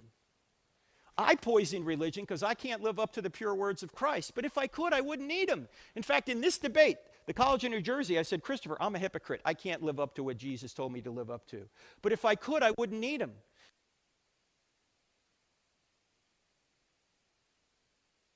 Down, pal. We got room for one more. Yeah, we're all sinners. We're all fallen. We all need a Savior. The church is a hospital for sinners. It's not a country club for saints. We're fallen. So, what can we conclude from these three arguments? From the cosmological argument, we can see we have a spaceless, timeless, immaterial, powerful, personal, intelligent first cause. From the design argument, we can see that this being, we get more information about this being intelligent. We also see that he sustains the universe. And from the moral argument, we can see that this being is also righteous. He's a moral standard. Now, ladies and gentlemen, from these three arguments, we can see there's a cause out there that's spaceless, timeless, immaterial, powerful, personal, intelligent creator who created all things and sustains all things. And we haven't even opened the Bible yet. This is the God of the Bible without reference to any religious work. The only question we're going to ask now is, well, how do we know this is the God of the Bible? I mean, how do we know it's not some other theistic God? For that, we got to go to the third question, are miracles possible? And you're probably going, Frank, how are you going to finish this? This one doesn't take very long. Number 3 is the shortest. Because what are miracles used for in the Bible? Usually, when God is doing miracles through people, he's doing miracles to say, this person speaks for me. Listen to him. This is why miracles are done around Moses, Elijah and Elijah, and Jesus and the apostles. There are periods in the Bible, it's hundreds of years, there's no miracles going on because there's no new revelation. God uses miracles to confirm somebody who has new revelation. The problem is a lot of people don't believe miracles are possible. In fact, Noah and the ark. Hey, Christians, can we all agree on one thing? Noah and the ark is crazy. Please, come on, really. And a resurrection. I already asked you guys earlier, has anyone seen a resurrection? Nobody raised their hand. Yet, to be a Christian, you got to believe in something none of us have ever seen. How rational is that? And for some reason, the big problem miracle in the Bible is Jonah. Is that a whale of a tale or a tale of a whale? I mean, what does it deal with Jonah? Can you really believe in Jonah? Please. Well, what is the greatest miracle in the Bible? What is it? It's not the resurrection. The greatest miracle in the Bible is... I got some of you a second time. The greatest miracle in the Bible is the first verse. In the beginning, God created the heavens and the earth. If that verse is true, every other verse is at least possible. And here's the interesting thing. Even the atheists are admitting the evidence for the first verse. They're saying, yeah, space, matter, and time came into existence out of nothing. They try and come up with every possible alternative cause. I think they fail. So if Genesis 1:1 is true, are any of these other verses possible? Of course. If God can create the universe out of nothing, can he raise Jesus from the dead? Can he do the Noah miracle? I mean, of course Noah's crazy, unless God exists. Can he do the Jonah miracle? If he can create the universe out of nothing? Can he walk on water, part the Red Sea, turn water into wine? Can he do any of these things? Enable the Cubs to win the World Series at least once? Of course. He can do these things. Because if he can create the whole universe out of nothing, all these other miracles are easy. Now, here's one problem. A lot of people don't believe in miracles because they've never seen one. That's not a good reason to disbelieve something. Why? Because you believe in a lot of things you've never seen. You believe in your mind. Have you ever seen it? You're using it right now. You believe in the laws of logic, the laws of mathematics. Have you ever seen those? No, you're using them right now. You believe in justice. Have you ever seen justice? Oh, you may have seen people treated justly or unjustly, or you may have done so yourself or been a victim of injustice, but you've never seen justice in itself because it's not something you see. It's an action, and it's grounded in the nature of God. You've never seen love. And everybody believes in love, don't we? In fact, in the second debate with Hitchens, some student at the College of New Jersey asked Christopher this question. Christopher, what is love? And Hitchens, being a materialist, you know, someone that just thinks molecules are all that exists. There's no soul. There's just a body. There's no mind. There's just a brain. You're nothing but a moist robot. You know, that's what he thinks. So he had to come up with a materialistic answer for love. You know what he said? What is love? He said, love is a chemical. And I said, don't tell that to your wife. Honey, do you love me? Yeah. Why? Well, I got the chemical today. You know, tomorrow I might not have it. Love is not a chemical. It's an immaterial virtue grounded in the nature of God. And it's an action, but it's not something you see. You've never seen gravity. Oh, Frank, no, there's gravity right there. No, you're not seeing gravity. What are you seeing? You're seeing the effects of gravity. By the way, this is how we know that God exists. If someone were to say to you, how do you know that God exists? Here's what I suggest you say. I know God by his effects. I'm reasoning from effect back to cause. I don't see gravity, but I know there must be gravity because of the effect it gives. If there's a creation, that's the effect. I'm reasoning back to a cause, a creator. If there's design in the universe and design in you, the effect, I'm reasoning back to a cause, a designer. If I have a moral law written on my heart, that's the effect. I'm reasoning back to a cause, a moral lawgiver. If I have this capacity to use my 3-pound brain and these laws of logic and mathematics and my senses to discover things outside of my skull and come to valid conclusions, that's the effect. I'm reasoning back to a cause of mind. If there's evidence that a man predicted and accomplished his own resurrection from the dead, that's the effect. I'm reasoning back to a cause. Who could have caused somebody to rise from the dead? God. Even if you think you've had a personal experience with God, you're doing the same thing. You're saying the experience is the effect, and you're reasoning back to a cause. This must be from God, whether it's answered prayer or whatever. You're always reasoning from effect to cause. That's what scientists do. And what's the queen of all sciences? It's not physics. That's what the materialists say. The queen of all science is theology. which includes physics and biology and history and sociology and anthropology and everything else. It's why you're supposed to come to university, to get unity and diversity, to see how all these various disciplines fit under one truth. Tragically, we don't teach that anymore. In any event, miracles are not necessary today for Christianity to be true. There could be no miracles since the first century and Christianity would still be true. I think there have been since then, but you don't need them for Christianity to be true. But you know what has to be true if atheism is true? That every single miracle claim and spiritual experience in the history of the world has to be mistaken. Is that possible? Yeah, it's possible. Is it reasonable to believe? No, I don't think so.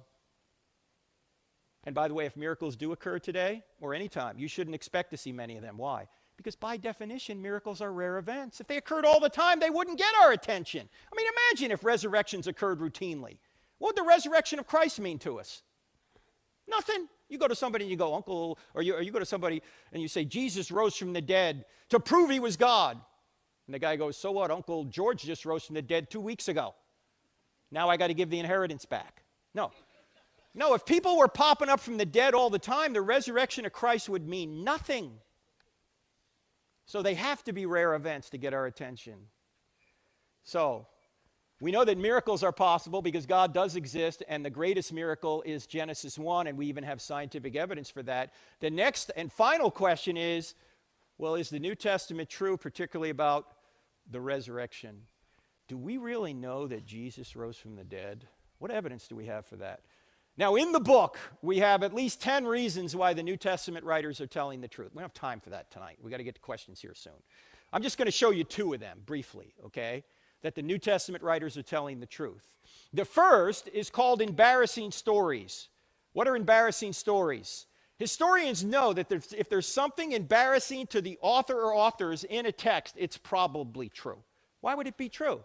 Because you're not going to make up embarrassing things about yourself, right? You might lie to make yourself look good, but you won't lie to make yourself look bad or embarrass yourself. In fact, let me ask some of you guys here a question. How many people in here have ever lied to make yourself look good?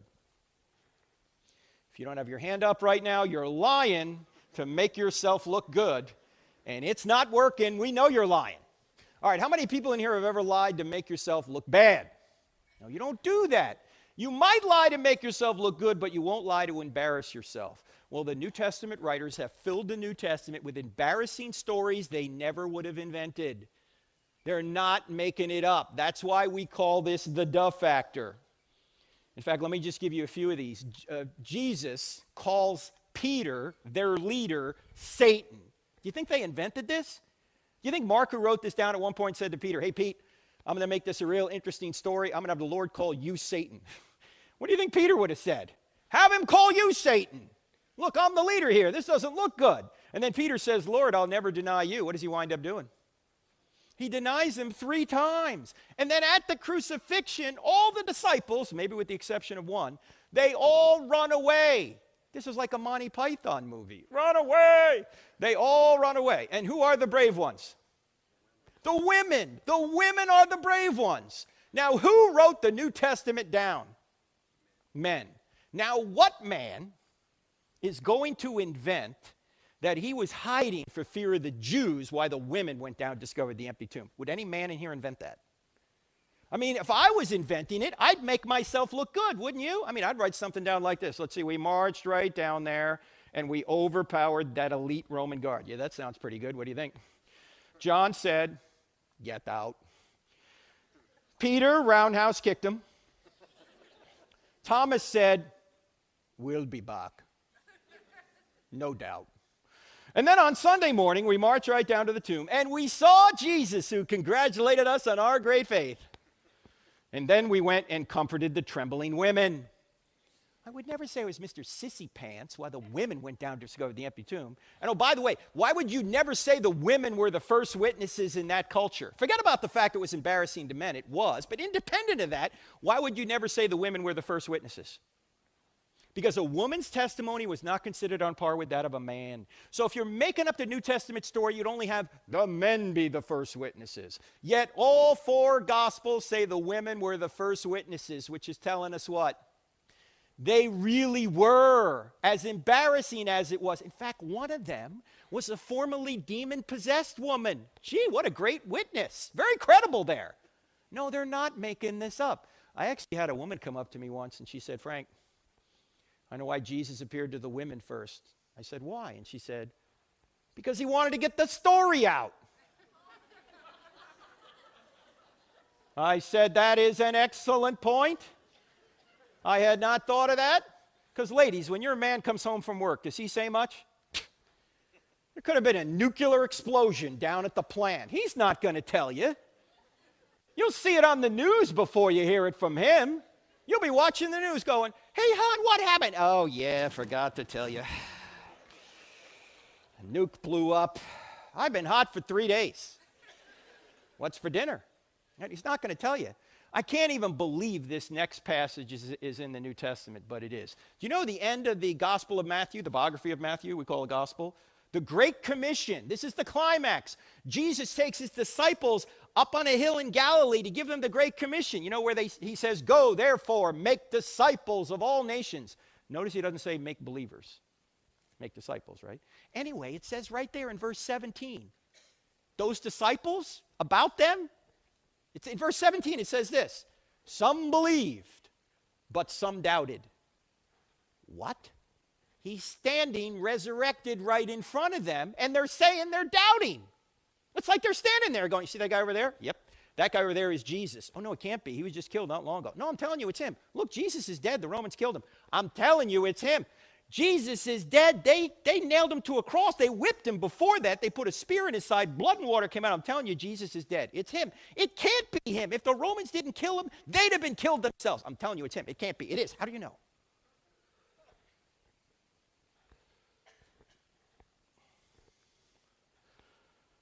The women told me.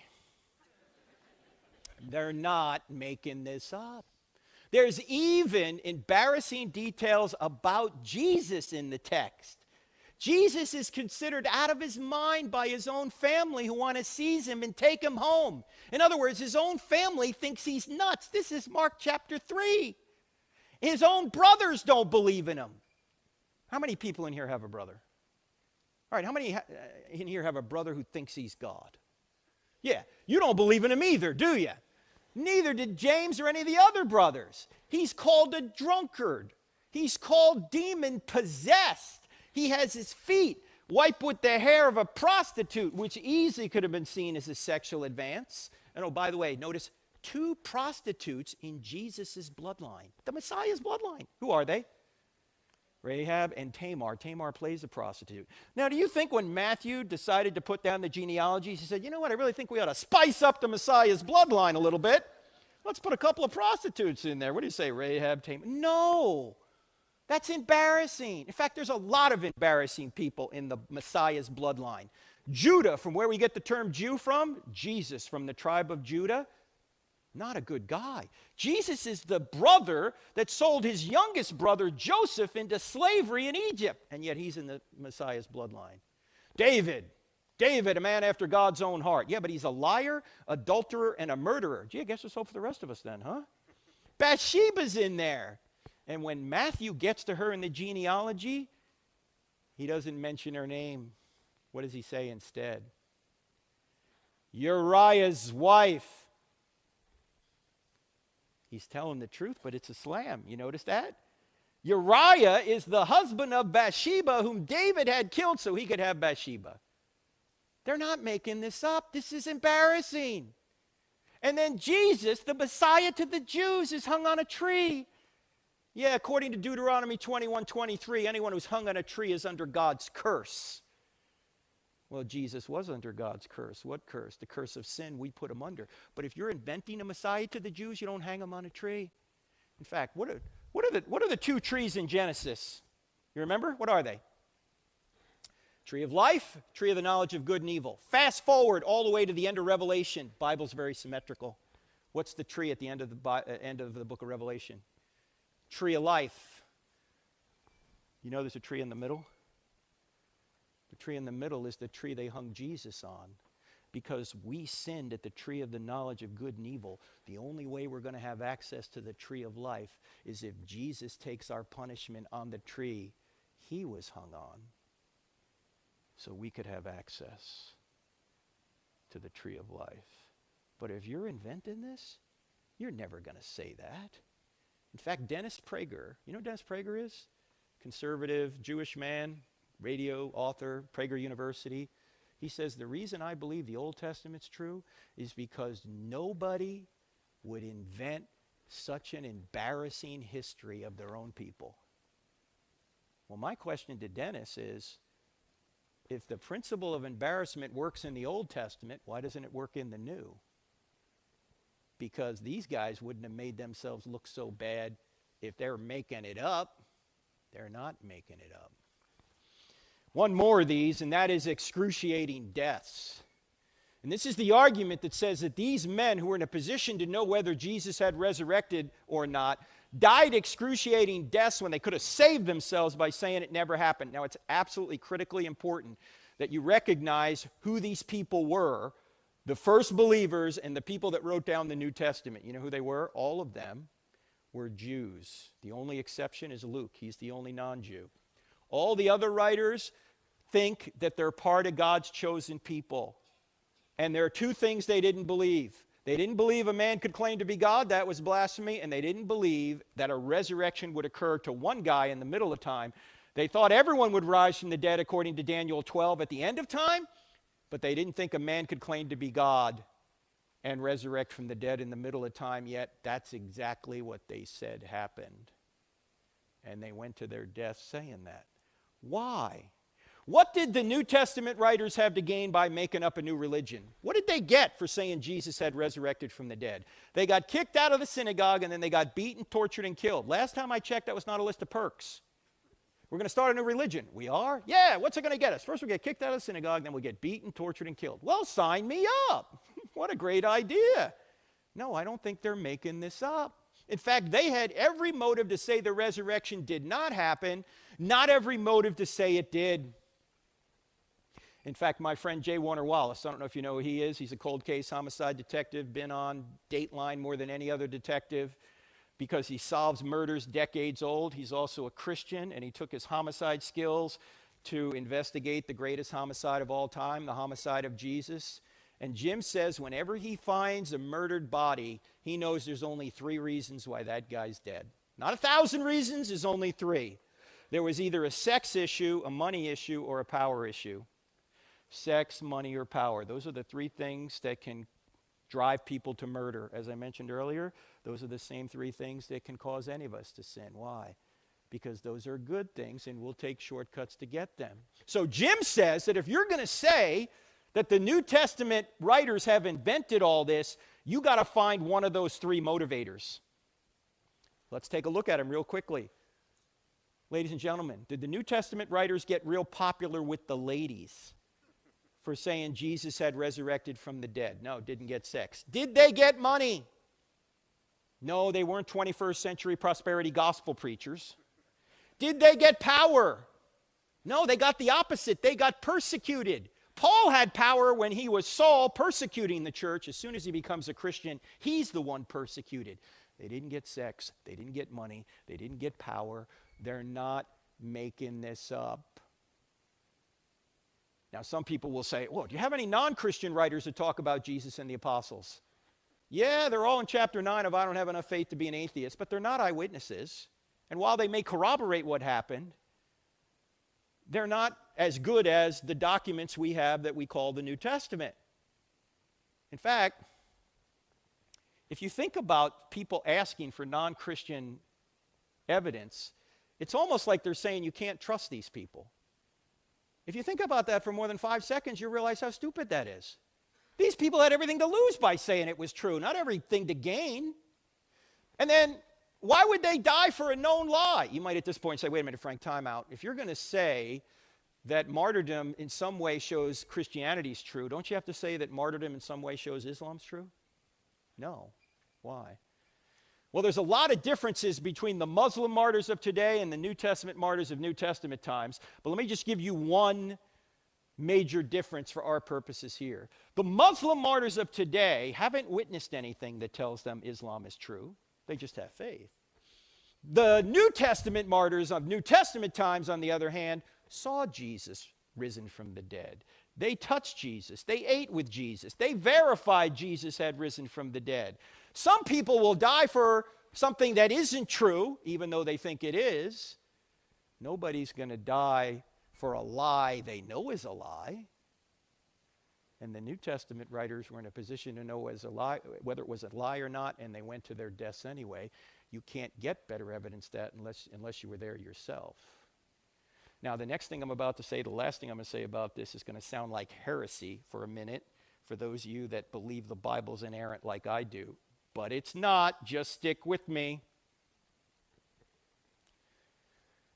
Christianity is not true because a series of documents we call the Bible, that we put under one binding and we call the Bible, says it's true. In fact, Christianity would be true if the Bible never existed. You say, how can that be? Do you realize there were thousands of Christians before a line of the New Testament was ever written? Of course. Why? Because the writers witnessed the resurrected Jesus, or knew people that had. They didn't read about it in a book. They witnessed it themselves, and then they wrote it down. You see, Christianity did not originate with a book. Christianity originated with an event, the resurrection. You would never have Jews in the first century say a man claimed to be God and rose from the dead unless a man actually did claim to be God and actually did rise from the dead. In fact, you could put it this way. The New Testament writers did not create the resurrection. The resurrection created the New Testament writers. Now, thankfully, they did write it down so we could know about it and orient our lives according to it, but it would have been true if they never told anybody about it. Because Christianity, again, originated with an event, not a book.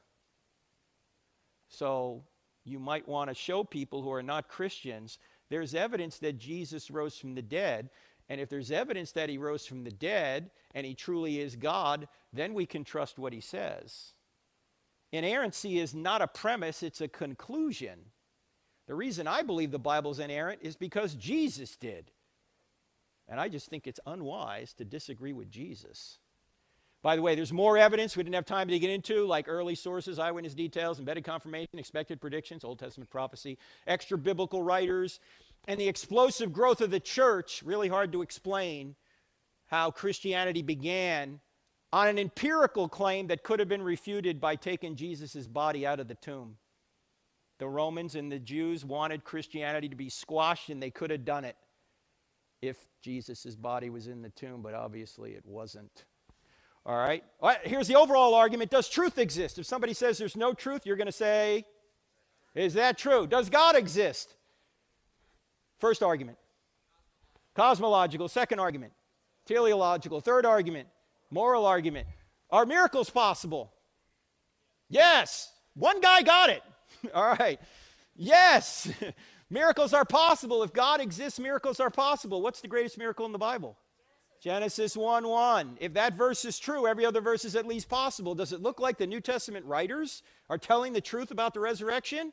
Yeah, they had every motive to say it wasn't true, not every motive to say it was. Now, here's what you have to do if you want to get this entire PowerPoint presentation. Text the word evidence to this phone number, 855-909-0582. 855-909-0582. The entire PowerPoint presentation is 362 slides. I only showed you about 50 of them. Okay, I'm going to send it to you in a PDF format. I'm going to send you about 5 other PowerPoint presentations too by just texting to that number. There's a few books and DVDs over there. In fact, we ran out of, I don't have enough faith to be an atheist at Ball State the other night, but Stealing from God is there, and the last chapter of Stealing from God, the second to last chapter, is a summary of the atheist book. So that's basically what we covered tonight. There's also a 12-part DVD series over there. By the way, all the proceeds from the sale of the books and the DVDs will go to feed needy children.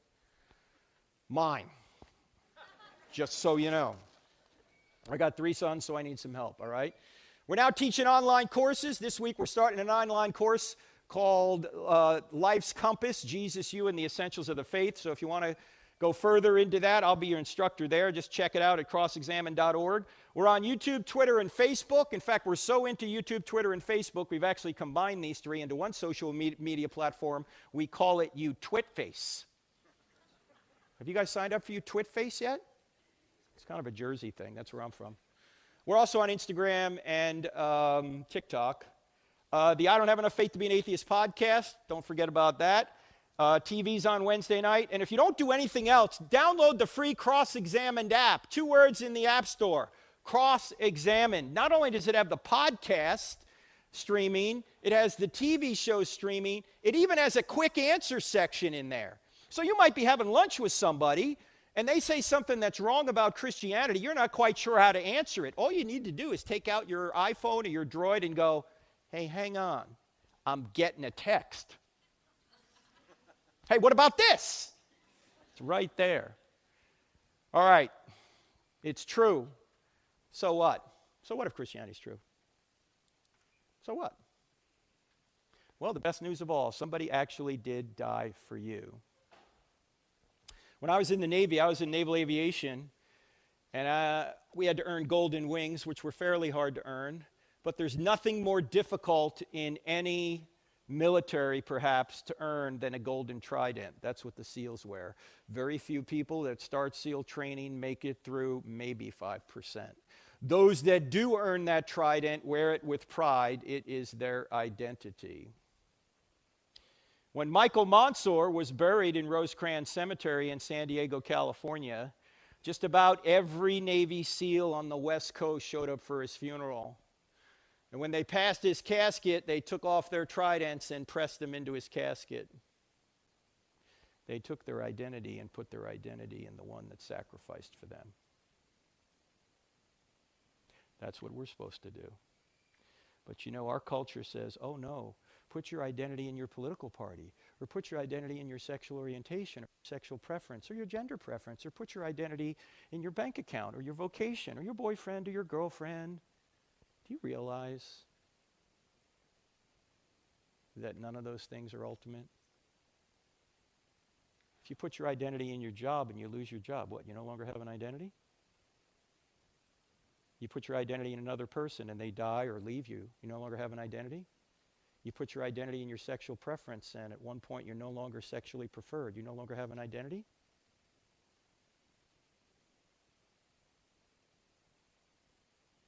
If you have to achieve your identity, all the pressure's on you, and there's always somebody that can do it better.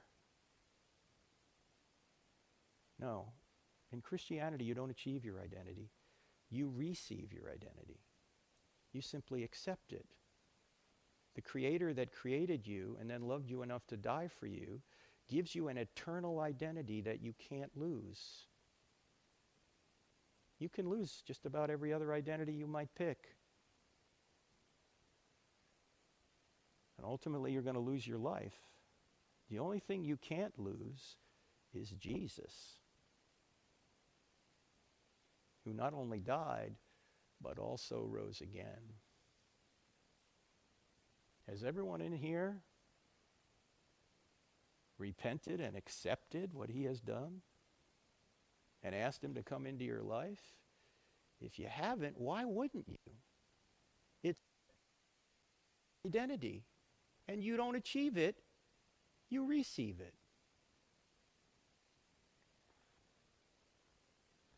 Now, in a few minutes, we're going to do some questions, but Nick's going to come up and tell us a few things about how we can follow up. If you want to learn more about this kind of material, there's a bunch of different college campus groups that have sponsored this. They're up on the screen here. Or if you just want fellowship with other Christians, Nick, tell them about that if you would. Up on the screen there are all the organizations that were involved in promotion and getting people excited for the event and everything else. And so If you want to find out more about them, please do inquire. We have some tables over there. Please do use the QR code up there as well. Give us feedback. Let us know how things went. We want to hear from you directly. So yeah, and that's really about it. There's organizations that will fulfill every niche, whatever you want to do. If you want a Bible study, if you want apologetics, if you're more of a sermon person, or you more want to deal with heady stuff and a lot of the stuff that you heard tonight, and dig a little deeper into it, get follow-ups, ask questions about what you heard, all that's up there. So that's really about it. Thank you. Thanks, Nick. Please use that QR code. Just put your camera on that, and it'll give you all sorts of different options. And you can also tell us what we could have done better in this seminar. You'll also get some follow-up, so if you want to go further, you can. And please, give a round of applause to all of these organizations that put this together.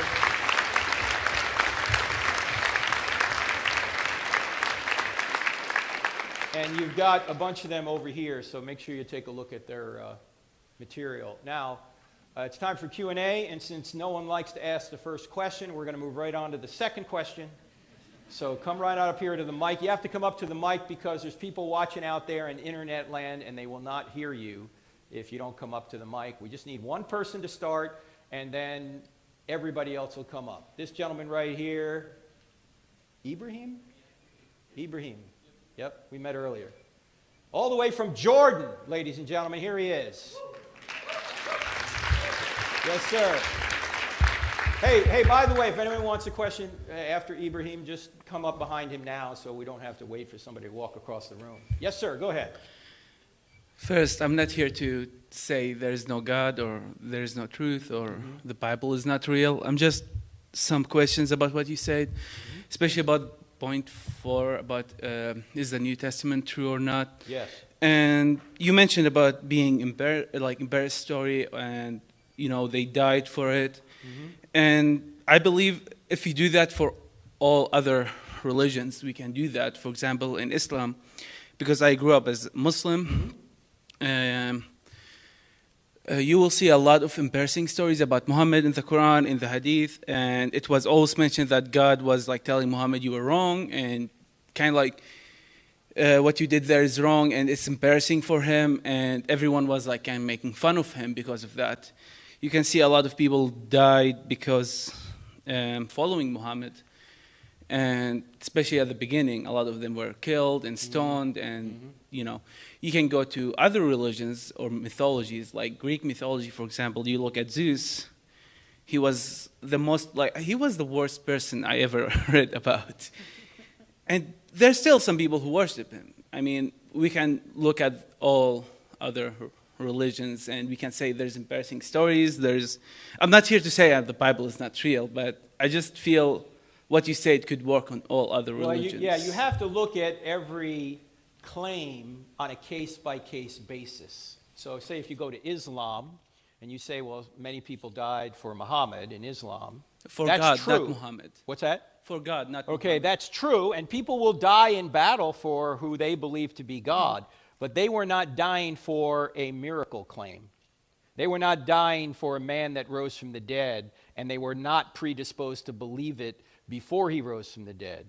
As you well know, Muhammad was a great warrior and a great leader, and he got people around him to raid Meccan caravans from Medina to Mecca, and he divided up the treasure that he took from those caravans. And so there was a reward to go with Muhammad, and there was also a problem if you didn't go with Muhammad. That was like 20 years after Muhammad went to Medina. At the beginning, people were killed for no reason. He didn't promise them for anything. They didn't have anything else, and they were killed just because they believed in Muhammad. Right. Oh, there are people that'll die, but they're not dying for witnessing a miracle and saying, I'm going to die for this particular person because he rose from the dead, and I never thought a person could rise from the dead.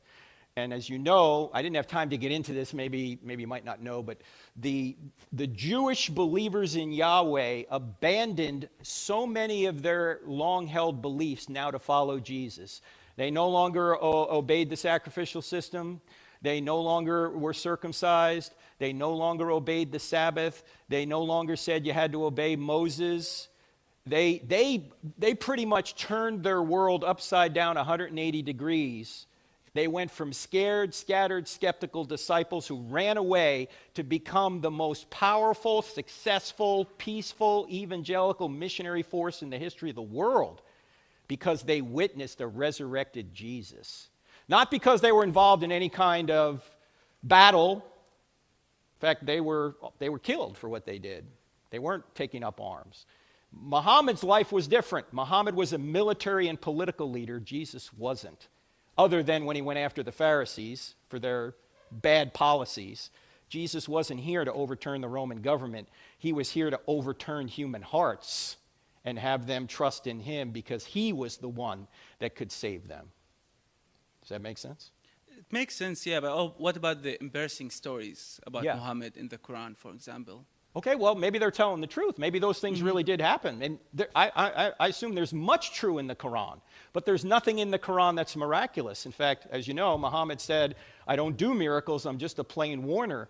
The miracles attributed to Muhammad come in the Hadith, which is like 150 years later, which would seem to me would contradict the Quran. If Muhammad said, I never did miracles, why are people later, 150 years, saying, oh, he did? I mean, I agree with you. That's why I left that faith. But Oh, okay.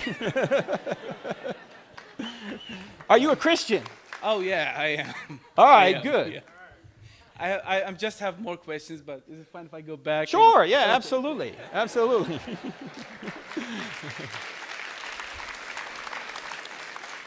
Ben, So you remember me? we met outside. That's Ben, awesome. I don't know if this is still the truth, Ben, but you started as an atheist and started Yeah. going to Ratio Christi, right? I don't know if Yeah. you're still an atheist or not, but you started that way. I would still identify as an atheist Okay. at the moment because, one presentation isn't going to automatically change. Oh, come on, Ben! Well, I'm not that easy, Oh, It takes a geez. lot of work I'm to sweating change. up here, man. It takes a lot of work to All change right. people's minds. Oh crap! I'm on the microphone. This is a little nerve-wracking. No, go ahead. Take your time. Take your time. But my question is, who's the authority on Christianity? Because you can say all these things about Christianity, and you can say, well, the Bible claims it so. Mm-hmm. Well, millions and millions of Christians all have different idea of what the Bible claims. I'm an ex-Catholic, and As am I. Yeah. you're fascinating. So you'd have Catholics who will tell you need to do X, Y, Z. They believe faith and works. You'll get Catholics who say, oh, you need to receive the Eucharist if you're familiar with it in the Catholic faith. Receiving body and blood of Jesus. They believe that is literally the body and blood. You must receive it in order to get into heaven. You must do X, Y, Z in order to get into heaven. You'll get other Christians, non-Catholics, who will say, oh, if you're believing this one thing about Christianity, oh, you're screwed. You're going to be screwed if you keep believing this thing. You get so much conflicting messages. Okay, why do you in think that is, though, Christianity. Ben? I imagine the Christian answer would be, well, Satan. But then how do you parse through all the crud and get to, okay, who might actually be a semi-reasonable authority? Because, you believe you go to a church, Right, and you well- believe your pastor is at least, while fallible, somewhat of an authority on Yes. it. How do you go through and say, okay, I assume you wouldn't go to a Catholic church anymore. You wouldn't take a Catholic priest as much of an authority figure on the faith as maybe your pastor at your church. How do Although- you Well, sift through the crap? What the scriptures tell us to do is to test all things and to not believe every spirit, but test the spirits to see if they're from God. The authority is actually Jesus. All authority has been given to me, he said, on heaven and on earth. And the reason we spend a lot of time pointing out that the scriptures are telling the truth is because if they are telling the truth, then Jesus is our authority, and he gave his blessing to the apostles to write the New Testament. And the people that wrote the New Testament were confirmed by miracles or people that did miracles, such as the fact that Luke was confirmed by Paul, okay? So we look at the documents, and in fact, let me say this. We did a podcast 2 or 3 years ago called Why Are There So Many Denominations? It's 45 minutes long, so I can't go through the entire thing here, but let me just sort of cut to the bottom line. There are so many denominations because the denominations that believe the Bible is true differ over minor things. They don't differ over major things, okay? There are many denominations that don't believe the Bible's true. And as my mentor, Dr. Norman Geisler, used to say, these denominations are nothing but hymn-singing Rotary clubs, right? They don't really believe the Bible, yet they're trying to call themselves Christians.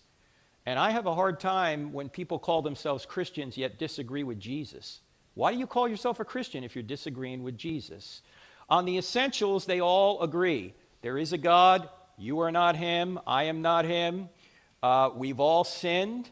We all need a Savior, and Jesus is the Savior who came into the space-time continuum to live the perfect life and take our punishment on himself. And then by trusting in him, you can have your sins forgiven and given Christ's righteousness. And I think that's clear in the Scriptures. I think some people have confused what Christians would call sanctification and justification. I think this is what happens in the Catholic Church. They put together justification and sanctification. Justification is the moment you believe you're saved. Sanctification is a long-term process where you're becoming more and more like Jesus through the power of the Spirit.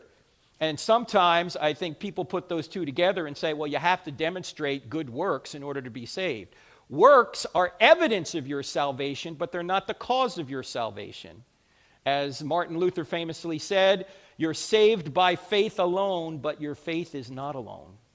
Okay? So I think that's the main problem between Roman Catholics and evangelicals, is that Catholics try and put those two things together when they should be separated. And my co-author, Dr. Norman Geisler, wrote a great book called Roman Catholics and Evangelicals, Agreements and Differences. So the bottom line is, on denominations that believe the Bible's true, they differ on very little. On no major issues, they differ on secondary and tertiary issues. Mode of baptism, eschatology, what color should the carpet be, you know, these kind of things, all right? So you would say that all you need to do to become a Christian is profess faith in Jesus Christ. That's how you become a Christian, but you don't stay that as a Christian. You then are prepared to do good works, as Paul says in Ephesians chapter 2. So you would say that works are... Works are evidence you're a Christian. They're not the cause of you being a Christian. Does that make sense? Somewhat. Okay. Well, look, if you fall in love with somebody... Yeah. And that somebody wants you to do certain things for them, you would do it because you love them, not because you're trying to obey a set of rules and feel obligated. You're doing it because you love them. And in Christianity, we love Jesus and what he did for us, and as a result of that, out of gratitude for what he's done for us, we're going to do good works and bring other people into the kingdom. Would those works necessarily be required, say, said Christian... Required for what? Required for salvation. No, not required for salvation. So you could profess to be a Christian. Maybe you're just not that great of a Christian. You profess to be a Christian, but you don't do XYZ work. You may not go to church. Mm-hmm. You believe that individual still can get in heaven, even if they're not the greatest Christian. Of course, if this person truly has been saved. And I don't know if it was C.S. Lewis who made this point, or Tim Keller, or one of... I can't remember where, but Christianity attracts a lot of people who are down and out, right? They want to be saved from the life they're in. And let's just say, for the sake of argument, on a moral scale from 1 to 10, a lot of Christians started at 2, right? And after 5 years, they're a 3. But some other Christian may have come in at a 7 morally, and he's only at a 7.5, and he's looking down at the guy who went from 2 to 3 going, you haven't done much. But he actually made more improvement than the guy who was at a 7, right? Because of the raw material where they started from. And this is why Jesus says, by the way, to whom much is given, much will be required. You know, so Christianity, we're not supposed to be comparing ourselves with one another. I don't know where your background is. I don't know your gifts, your talents. I don't know how different they are from mine. That's about it. What? Massive computer nerd, that's about it. Well, we need massive computer nerds. So you're going to contribute to the body of Christ because you're going to become a Christian, right? No clue, honestly. May take years. May if Christianity were true, would you become a Christian? I don't know. I'd have to genuinely take time to think about that. Why? You mean if the God of the universe literally created you and then came into the space-time continuum to die a brutal death to save you, you wouldn't accept his invitation? I don't know, because said God also justifies eternal torment for however great your crimes are on earth, eternal torment for finite crimes on this planet, no matter how big. Okay, but what moral standard are you judging that to be wrong? Off the top of my head, I don't know, but they don't seem to be equal, at least by time-wise. Well, but again, I mentioned if I'd have to think about it further. Okay, well, too. good. We'll think about it. But if I shot you right now and it took me 2 seconds to shoot and kill you, should I only serve a 2-second sentence? No. Okay. So quite often the sentence is a lot longer than the time it took to commit the crime. Also, who says you stop sinning when you're in hell? Can you say that again? Sorry. I mean, who says that you stop sinning when you're in hell? You don't. But there's Punishment also, continues. but what do we know about it other than We don't know a whole lot. We just know we don't want to be there. But look, Yeah, fair. if God exists, and he does, and if there's an afterlife, and there is, logically there's only two places you can go. You can either be with God in the afterlife or be separated from God in the afterlife. And God will give everybody what they want.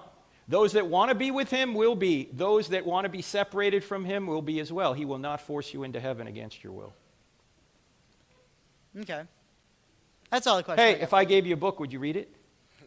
Maybe in audiobook form, but I don't. My problem is I don't read very well. I don't read very well. I can't give you an audio book. I'm fully aware. Maybe I'll go find one. I don't know. If I gave you a written book, would you read it over the next year? We'll find out. I don't know. If you handed it to me... I'm striking out. Can you help me over here? If you handed it to me, I'd be more likely to read it than anything else that I haven't read yet.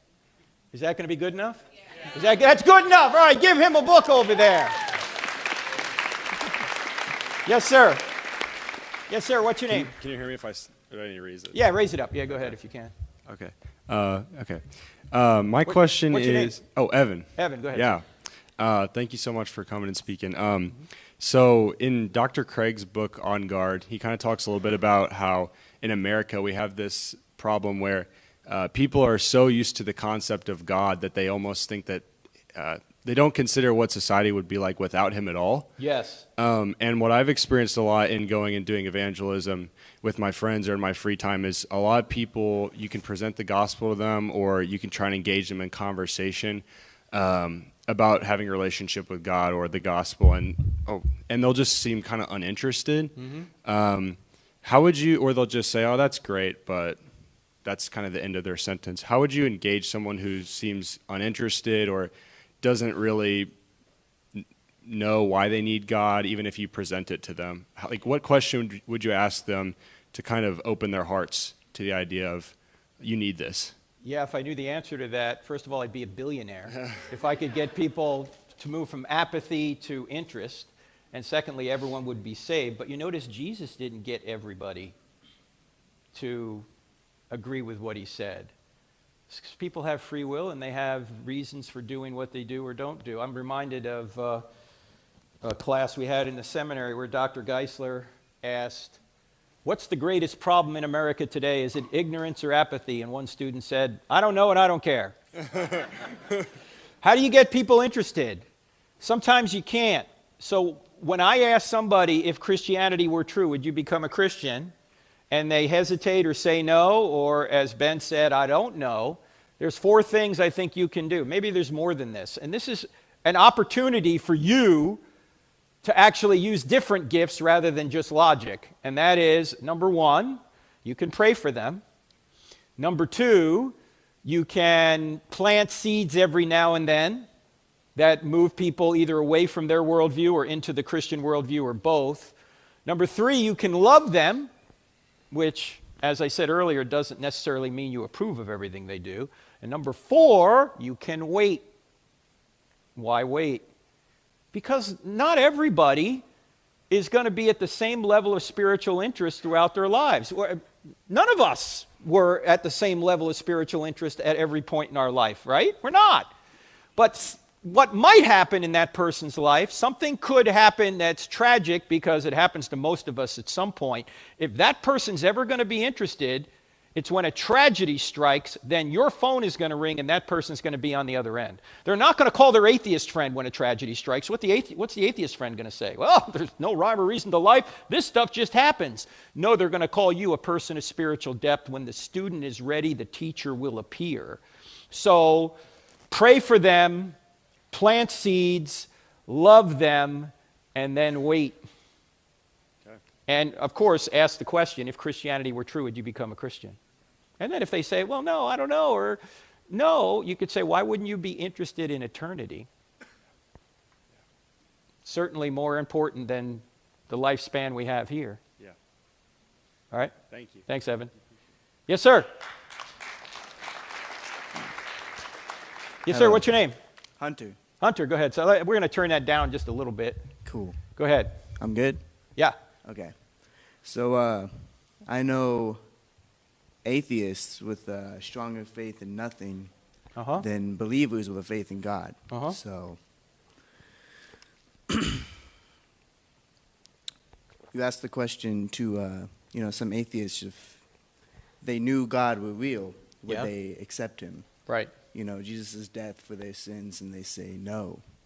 So my question is, and this is a little rhetorical, but you're more than welcome to answer it, and this is to all believers.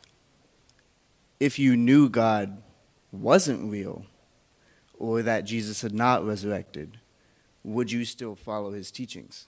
Yeah, that's the question you have to answer for yourself. Now, some of Jesus' teachings we know are true even if God doesn't exist, right? Or let me put it another way, if the Christian God doesn't exist. If there's another God, and he's the standard of righteousness, much of what Jesus said aligns with that. What can't be true is certain moral principles are obligatory if there's no God, because it's just one person's opinion against another.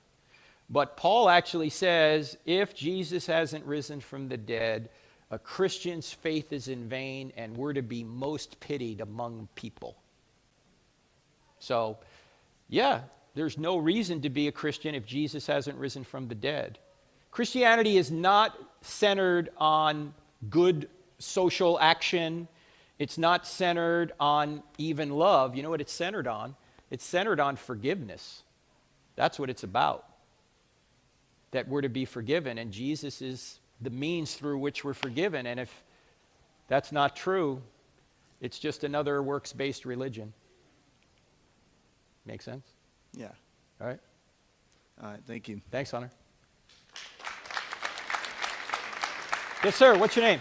My name is Jesse. Jesse, go ahead. So we talked about how unjust and evil cannot exist without just and good. And it had me wondering how I am a believer.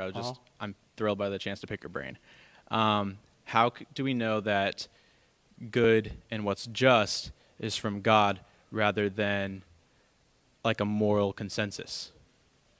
Well, our country was founded on this principle. We hold these truths to be self-evident, that all men were created and endowed by their Creator with certain unalienable rights. Among these are life, liberty, and the pursuit of happiness. Jefferson is expressing the natural law that Paul expressed 1,700 years before him when he said, the Gentiles are not of the law written on their heart. That God has placed basic right and wrong on our hearts. And there's actually a philosopher down at UT Austin, his name is J. Budziszewski, who 20 years ago wrote a book called What We Can't Not Know. You can't not know murder's wrong. You can't not know rape is wrong. You can't not know theft is wrong. In order for you to forget that it's wrong, you've got to be either thoroughly propagandized by bad education or bad experience. But as Budziszewski says, and I think he's right, as soon as you're old enough to know what murder is and to know what wrong is, you know murder's wrong. That's just written on your heart. That's how you know it. But how you know it doesn't explain why it's wrong. There's got to be a standard beyond us that we're obligated to obey for murder to be wrong. Otherwise, it's just someone's opinion. And getting a bunch of opinions together doesn't make it objective. We could have everybody in the earth agree that murder's wrong, But if there's no standard beyond us that we're obligated to obey, that's just a majority opinion. And the only way we could tell the Nazis were wrong is we appealed to a standard beyond our two governments. Remember when we took the Nazis to Nuremberg, what was their defense when we said, you committed war crimes? Their defense was, hey, we're just following orders. And we came in and we said, you have a moral obligation to disobey immoral orders because there's a standard beyond your government called natural law, international law. C.S. Lewis called it the moral law, and Thomas Jefferson called it nature's law. It's God's nature. You have an obligation to obey that and disobey anything that contradicts with that. So unless that exists, nothing's right or wrong. Here's maybe an easy illustration that can show the difference between what we call epistemology, which is how we know certain things, versus ontology, which is the study of the thing we're trying to know, the being we're trying to know. We can go outside right now and see a speed limit. In fact, coming in here, it was too slow. It was 25 miles an hour. The sign kept flashing at me. I'm going 30. Slow down. So I'm going 30. Anyway, I can know that the sign says 25 miles an hour, right? And I can deny that there was a traffic authority that put that sign there. But there would be no sign to know unless there was a traffic authority that put that sign there, right? I mean, I can know it and deny that there's a traffic authority, or Right. the cops, or whoever you want to call, put that up there, right? I mean, I can know it and deny there's a traffic authority, but there would be no sign to know unless there was a traffic authority. So how I know it is I just look at it and go, yeah, it says 25 miles an hour. That's epistemology. But that sign is up. It's up there because there's a traffic authority that put it there. Same thing is true with thou shalt not murder. You can know murder's wrong and deny there's a God. But you just can't justify why murder is wrong unless there is a God. Does that make any sense? It does. So if someone is like emotionally unstable and says, oh, murder is right, then that is just because they're denying like the sign. Like take the speed limit example. Emotionally unstable, you can be talked out of it. Your conscience can be seared. In fact, Paul talks about this in Romans 1, where he says, we suppress the truth long enough in unrighteousness, God is going to give us over to a futile mind to the point that when you get to the end of Romans chapter 1, he said, these people are not only doing evil, they're cheering on other people who are doing evil. I'm going to give you an example of this. It's happening in our government right now. California has gone from, you remember when Bill Clinton was around, he used to talk about abortion being safe, legal, and rare? How have we gone from safe, legal, and rare to shout your abortion, we will pay for you to come to California and actually kill your child? We'll applaud you to do that. That's the end of Romans 1. Everybody should be, I don't even care what your opinion is on abortion, you should know that it's not a good thing. And you shouldn't be cheering other people on to get abortions, but that's exactly what's going on now. Because God has given some people over to a depraved mind. Why? Because they keep suppressing the truth. They keep saying, I don't want you, God. I don't want you. I want to go this way. Okay. That's what love does. So you would say that like the people that are emotionally unstable and don't follow that, follow that consensus that like murder is wrong, for example, those people are just suppressing the truth that they know? Or they've suppressed it so long that they no longer know there's a God and they no longer know it's wrong. You can have your conscience seared. In fact, there are people walking the streets right now that are literally irredeemable. There's nothing that would bring them back. Only God knows who they are. We treat everybody like they're redeemable. But what does love do? If love pursues a person long enough and the person keeps saying, no, no, no, I don't want you, the loved one says, okay, I'm going to give you what you want. I'm going to leave you alone. That's ultimately what hell is. I'm going to leave you alone. Yep. All right. Thank you. All right. Thank you. Cool. Ibrahim. Yes, sir. Go ahead. I'm back. Yes, sir. Okay, this question will be a little bit dark. And I'm not here to, again, say the Bible is not true. But I have, sometimes when I read the Old Testament, I have some problems with some stuff. New Testament, I love it. I don't have any problem. But I look at the Old Testament, you look at Genesis, in the beginning, God, flooded the earth and killed many people. Then you go again to Exodus. He hardened Pharaoh's heart, and he killed them all. Killed first their first son, then killed them all. Later on, you see in Joshua, God commanded Joshua to kill in Jericho all, not only the people who fight, the men, the women, the children, the animals, burn the city. And later on, you see in... All right, that's good. We can't cover all that. So, okay, God acting badly in the Old Testament. The point is, I know you would say now is like, the old, like, people were different, they're living different in wars and stuff, but why didn't God tell them in the Old Testament that this is just this time? Because, for example, I told you before, I'm originally from Palestine, and guess what? The Jews still kill us because of these stuff. So... What do you mean by that? We still family members died because of the Jew, read of the Old Testament, and they think... we are God's chosen people. We can kill these Palestinian people. Well, if they think that, they're just in error.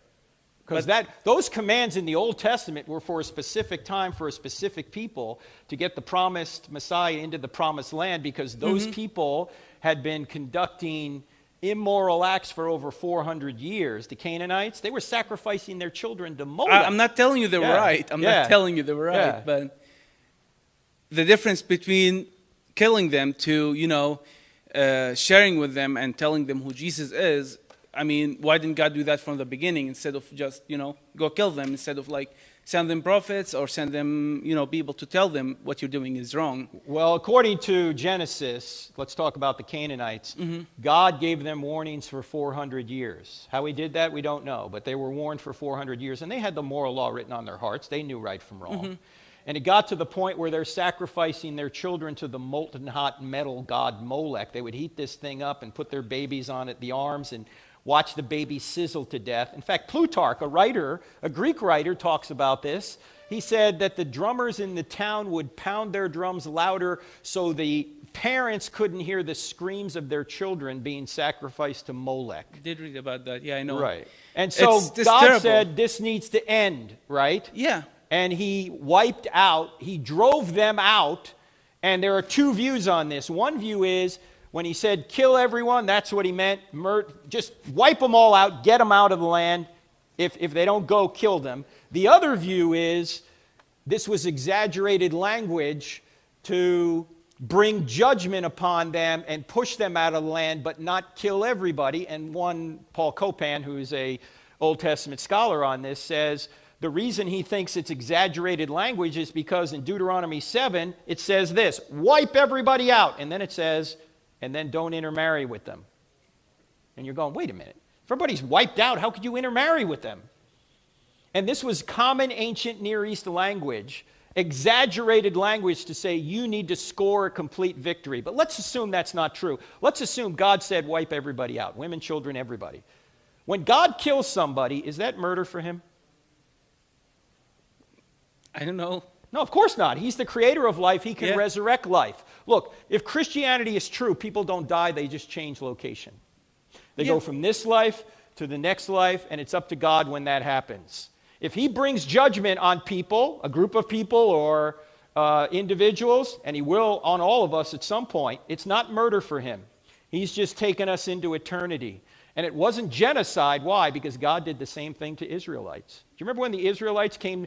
When Moses comes down from Mount Sinai and they're worshiping the golden calf, 3,000 of them were killed that day because of what they did. So this is not genocide, this is sinocide, if you would say. He's doing the same thing to people who are sinning. I'm not trying to say that what God did is, wrong, but or they didn't deserve what happened, but what is the children's fault, for example, or the animals or the people who didn't have any other choices? Did literally everyone there who were doing that? Let's say he killed all the children too. Okay, what would happen just from a practical perspective? We're just speculating here. It doesn't say this in the text. What would happen if they killed all the parents, and what would they do with the children? I mean, there is adoption. They could take them. What do you think would happen if this really did happen, and then the kids grew up and learned that their parents had actually killed their parents. Their adoptive parents had killed their biological parents. Then I don't know what to say, but we're speculating. We don't see know. the point is also killing them was wrong because you did like raise these kids and like you killed their parents.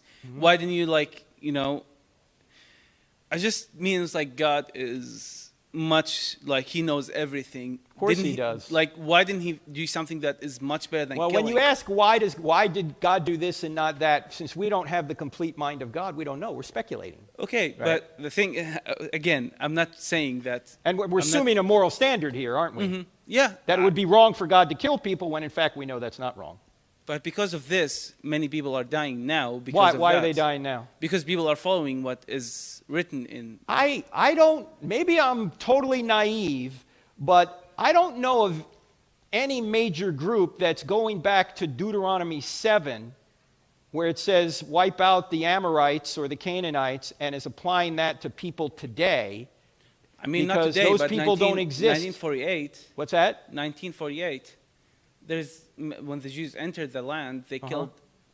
Literally, there's a lot of cities were killed, and everyone. Okay, there. but were they using Deuteronomy 7 for their justification? Yep. Well, I just think that's wrong. I don't think that's but the right they believe justification. it's Well, right. maybe they do. There's a lot of people that believe things that are right that aren't. Then, if they believe because they think God told them this, why didn't God that's tell a them this in misreading a of way? the text. It doesn't say kill the Palestinians in 1948 in Deuteronomy 7. But it never told them to stop later. What's that? It never told them to stop and not do that in the future. I'm sure it did. It's a temporary command. It's not a. He doesn't say they kill don't believe everybody that. That's forever. the thing. I mean, they don't believe that. The Jews don't believe well, that. You'd have to show me some Jewish writer who says that's the case. Okay. I've never come across that. I can show you. I mean, Okay. there's Talmud and others that's. All right. Thank you. about this We stuff. got to move on. But good questions. Yes, sir. What's your name? My name is Richard Mensa. Say again. Richard Mensa. Richard Nixon. Mensa, like the Mensa. I was going to say what?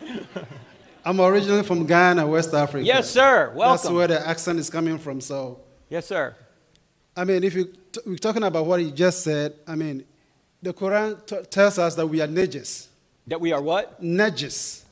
Najis. I don't want to explain, but it's a bad word. Okay.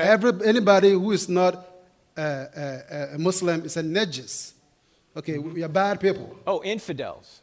It's more than that. All right. I was a Muslim until I was 19. Okay. So I knew my Quran. All right. So, well, anyway, I just want to say that thank you and God bless you for what you do. Your first video that I saw was in August 2012, the debate you had with Dr. Hitchens. Yes. And since then, I've been following you, and from time to time, I introduce, we watch your video and discuss it in church. I'm a pastor. Oh, thank you. So my family is hooked on your videos. So. Oh, good. Yeah. Thank you. So last Friday, when I turned on my work computer, Microsoft showed me the square universe that he showed earlier on, so many stars and galaxies and everything.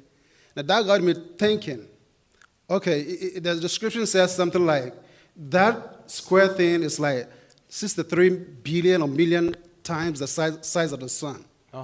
Okay. I was thinking about that all day or the next day. So the thing is like, if looking at the vastness of the universe, yes, could it be possible that there's some entities or somebody else elsewhere? You mean, is there intelligent life in other parts of the universe? Yes, or it's just us? I'm not sure we're intelligent life. Do you think we are? Well, Given what's going on lately? Okay, I get what you mean. So there could be intelligent life out there given the vastness of the universe, but let me just say what atheist researchers have said. Okay. Not Christians, atheists. Ward and Brownlee, I think is the name. I have the book called Rare Earth. And their point is, despite the vastness of the universe, according to them, it's highly unlikely there's this kind of carbon-based life anywhere else in the universe. Because there are too many parameters that need to be precisely just the way they are here for that to take place.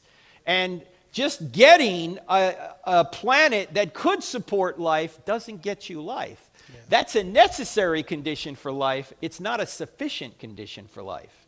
Right? You can have an Earth-like planet somewhere, but no life on it. Yeah. So how do you get life is the question. Yeah. That's the hard question. Yeah, I mean, my conclusions were this. Either there are some entities elsewhere because of the size of the universe, or it's just us. And if just us, that's when I teared up. I began to weep. So, because if it's just us, then if I consider the love of God to move across all these, galaxies and everything to come and love me. Yes. That's beautiful. Well said, brother. Thank you. Well said, Pastor. That's right. Yes, sir. What's your name?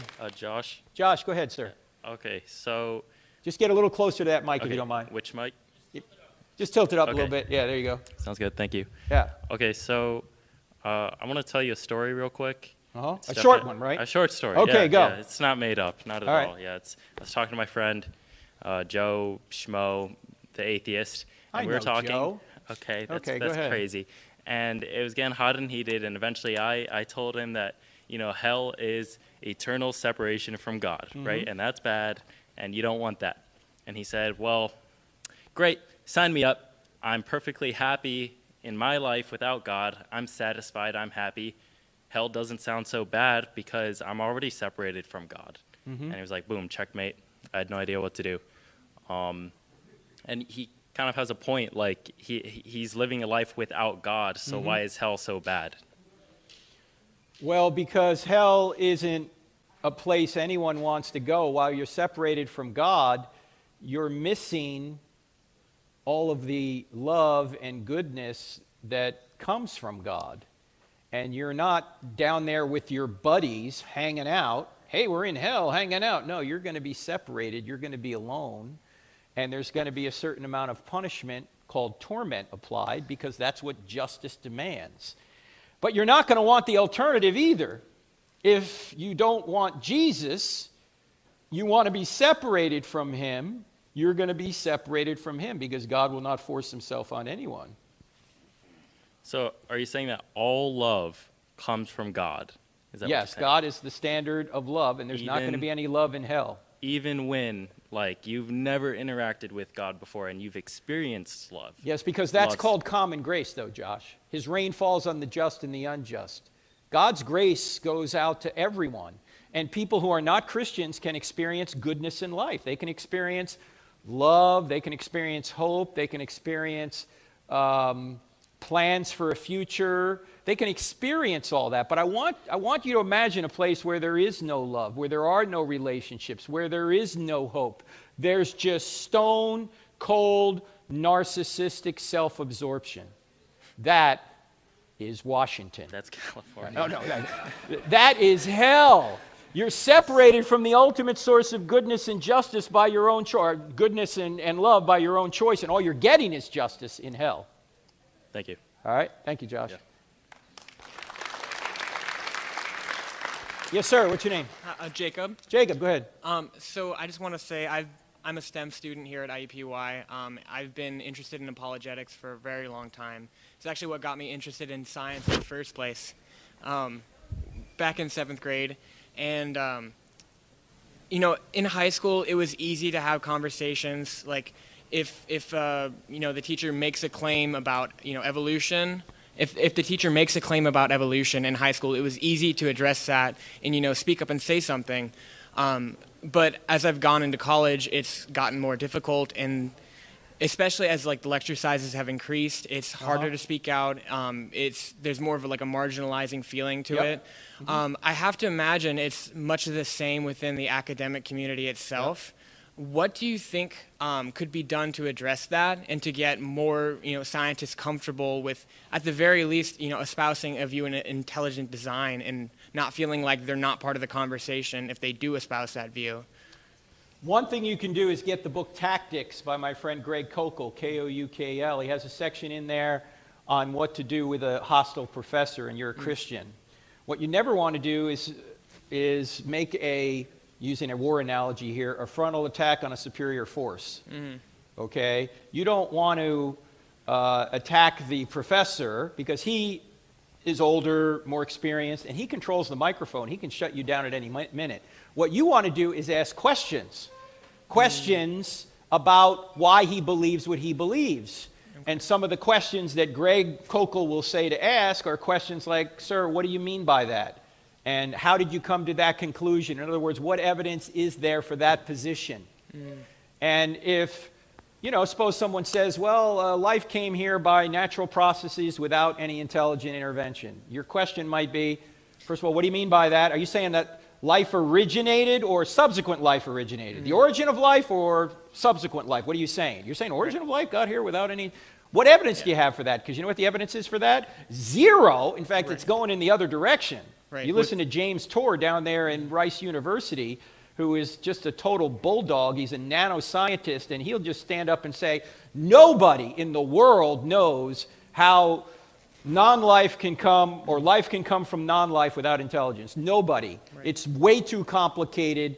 I mean, is it possible? I assume it's possible, but nothing. There's no natural process that we see that could do that. And yet people just say it happened. It's just bluster. So you can just ask them, what evidence do you have for that? Right, and it's self-defeating too, because in the same day, this was this year, on the same day that my professor talked about the laws of biogenesis from, that Louis Pasteur mentioned, or that he talked about, he mentioned that life came from non-life, and he said evolutionary processes, brought us to where we are today. So it's like, it's so ridiculous. You got to ask him for evidence. But then if he were to say to you, oh, are you one of those Christians? Why don't you get up and tell us how life began? What evidence do you have for that?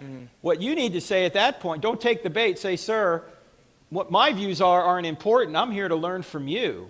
I just want to see what your views are and why you hold them. What evidence do you have for that position? And you know what's going to happen? When he's unable to give you evidence, he may just change the subject and move on. But after you walk out that door, some of your buddies are going to go, yeah, that was a good question. He really didn't answer it, did he? In other words, you can place seeds of doubt about what the professor's saying if he has no evidence for his position just by asking questions.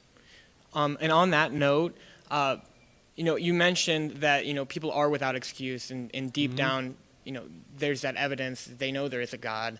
So when you're going to, if you're evangelizing someone, do you think it's more effective to go right into that apologetics, or to, say the plan of salvation, or, mention the Bible and Bible verses and that, and go that route? In what context now? Like if you're evangelizing someone, if you're, just one of your friends, do you think it'd be better to just go the apologetics route first, or, I would ask them, if Christianity were true, would you become a Christian? Okay. Or if you want to take Christianity out of it, because they may have a negative connotation of Christianity, you could say, if Jesus really died and rose again to prove he was God, would you follow him? And see what they say. Because if the answer is no, it doesn't matter how much evidence you give them. You're just going to annoy them. Right? Does that make sense? Yeah, and I have one last question. I know you have old earth creationist beliefs. Do you believe there is any theological ramifications for uncoupling death from the direct sin of Adam? No, because I think young earthers have misread have misread Romans 5:12. Romans 5:12 does not say that death came to all creation through Adam's sin. It says death came to all men through Adam's sin. Okay. So there could have been death. If the universe is old, there was death before Adam ever showed up. Remember, there was also a fall before the fall of Satan, which isn't spoken much about in the Bible, as you know. So there could have been animal death long before Adam showed up. Remember, Paul's talking about human death and human salvation in Romans 5. He's not talking about how do we save llamas, right? He's talking about how we save men, because there was a first Adam and a second Adam. And the first Adam brought death to all men. The second Adam brings life to all men who will accept it. Okay, thank you. All right, thanks. Good questions. Yes, ma'am, what's your name?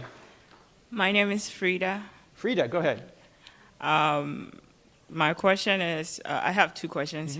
The first one is, this happened on an Instagram with, I wouldn't say he's a believer, but he doesn't seem like a non-believer either. So the question was, it was about religion and how us learning about the Bible makes us follow Jesus and claim that we are Christians. And then this person said something like, so if he comes out and just starts a religion, is everyone going to follow him because one man died and men wrote the Bible and we all started following this religion called Christianity and believe that Jesus died on the cross? So I'm putting this question out to you. If one man wakes up, like, let's say for instance, you just be like, I have founded a new religion called Frank's religion. Would everyone follow your religion? Not everybody follows any religion, right? Mm-hmm. I mean, there are many people that in Christ's day didn't follow Christianity. But there are many that were, quite obviously, including Pharisee priests. If you look at Acts chapter 6, Luke says, and many priests became obedient to the faith. In fact, that when you get to Acts 15, which is the first church council, the people that bring the question, do we have to obey the Old Testament laws, are believers from the party of the Pharisees. So I think there's a lot more evidence than somebody just claims, this is my religion. Mm-hmm. Because, as I mentioned earlier, Jesus was someone no one was expecting. A guy that claimed to be God and rose from the dead in the middle of time, he's not what they were looking for. And they went from being scared, scattered, and skeptical to suddenly they're transformed. They're actually going to their death saying, I saw him alive. None of them ever recanted. That's pretty good evidence. And my second question is, it's also with another person. He said something like, he grew up in a Christian home, but due to an incident, he has deviated from going to church, being a Christian, to just being in the house, but he believes in God. His issue is with the religion Christianity. His issue is with the people that go to church. And he asked me this, what makes me go to church? Is it because I am going to church, or I'm going to church for Christ, for God? Mm-hmm. And I told him that I can't just wake up one day and be like, I'm not going to go to church, or I'm not going to believe in God because he has done so much for me. His issue was he had an incident whereby his friends hurt his hand. And what was God in all this situation? Because the people that hurt him were also Christians. They went to church, they believed in God, but they hurt him, and he believed God exists, but okay. Christianity, what is Christianity? Well, it's not Christians, it's Jesus. That's the question we asked before. When somebody plays Beethoven poorly, who do you blame? You don't blame Beethoven. When somebody plays Jesus poorly, you don't blame Jesus, right? Mm-hmm. And I guess the question I might ask your friend, does the Bible or Christianity anywhere promise that a Christian is never going to get hurt or die? Of course not. In fact, Jesus and the apostles were brutalized for claiming to be Christians. They gave their lives, and before he died, obviously, Jesus said, in this world you will have trouble, but take heart, I've overcome the world. And he said, if they hated me, they're going to hate you. And Paul said, anyone who lives a faithful life in Christ Jesus will be persecuted. Persecution were promised, not health and wealth. So he might be believing in a kind of Christian God that doesn't really exist. Ultimately, we'll have health and wealth when we get to the new heaven and new earth. But right now, we're in a fallen world. And we're here to make a decision and bring as many people with us and to grow more and more like Jesus. That's why we're here. Thank you. All right, thank you. Yes, sir. What's your name? Hi, Bobby. Bobby, go ahead. Ratio Christie. Yes, sir. Good. So, I'm sure my questions has been asked to you like hundreds of times, but well, I forgot the answer, so I'm going to ask again. I'm thinking about this YouTube clip I saw. It's kind of famous. It's about Dawkins on a panel with a bunch of religious people, and they're talking about Jesus' sacrifice on the cross.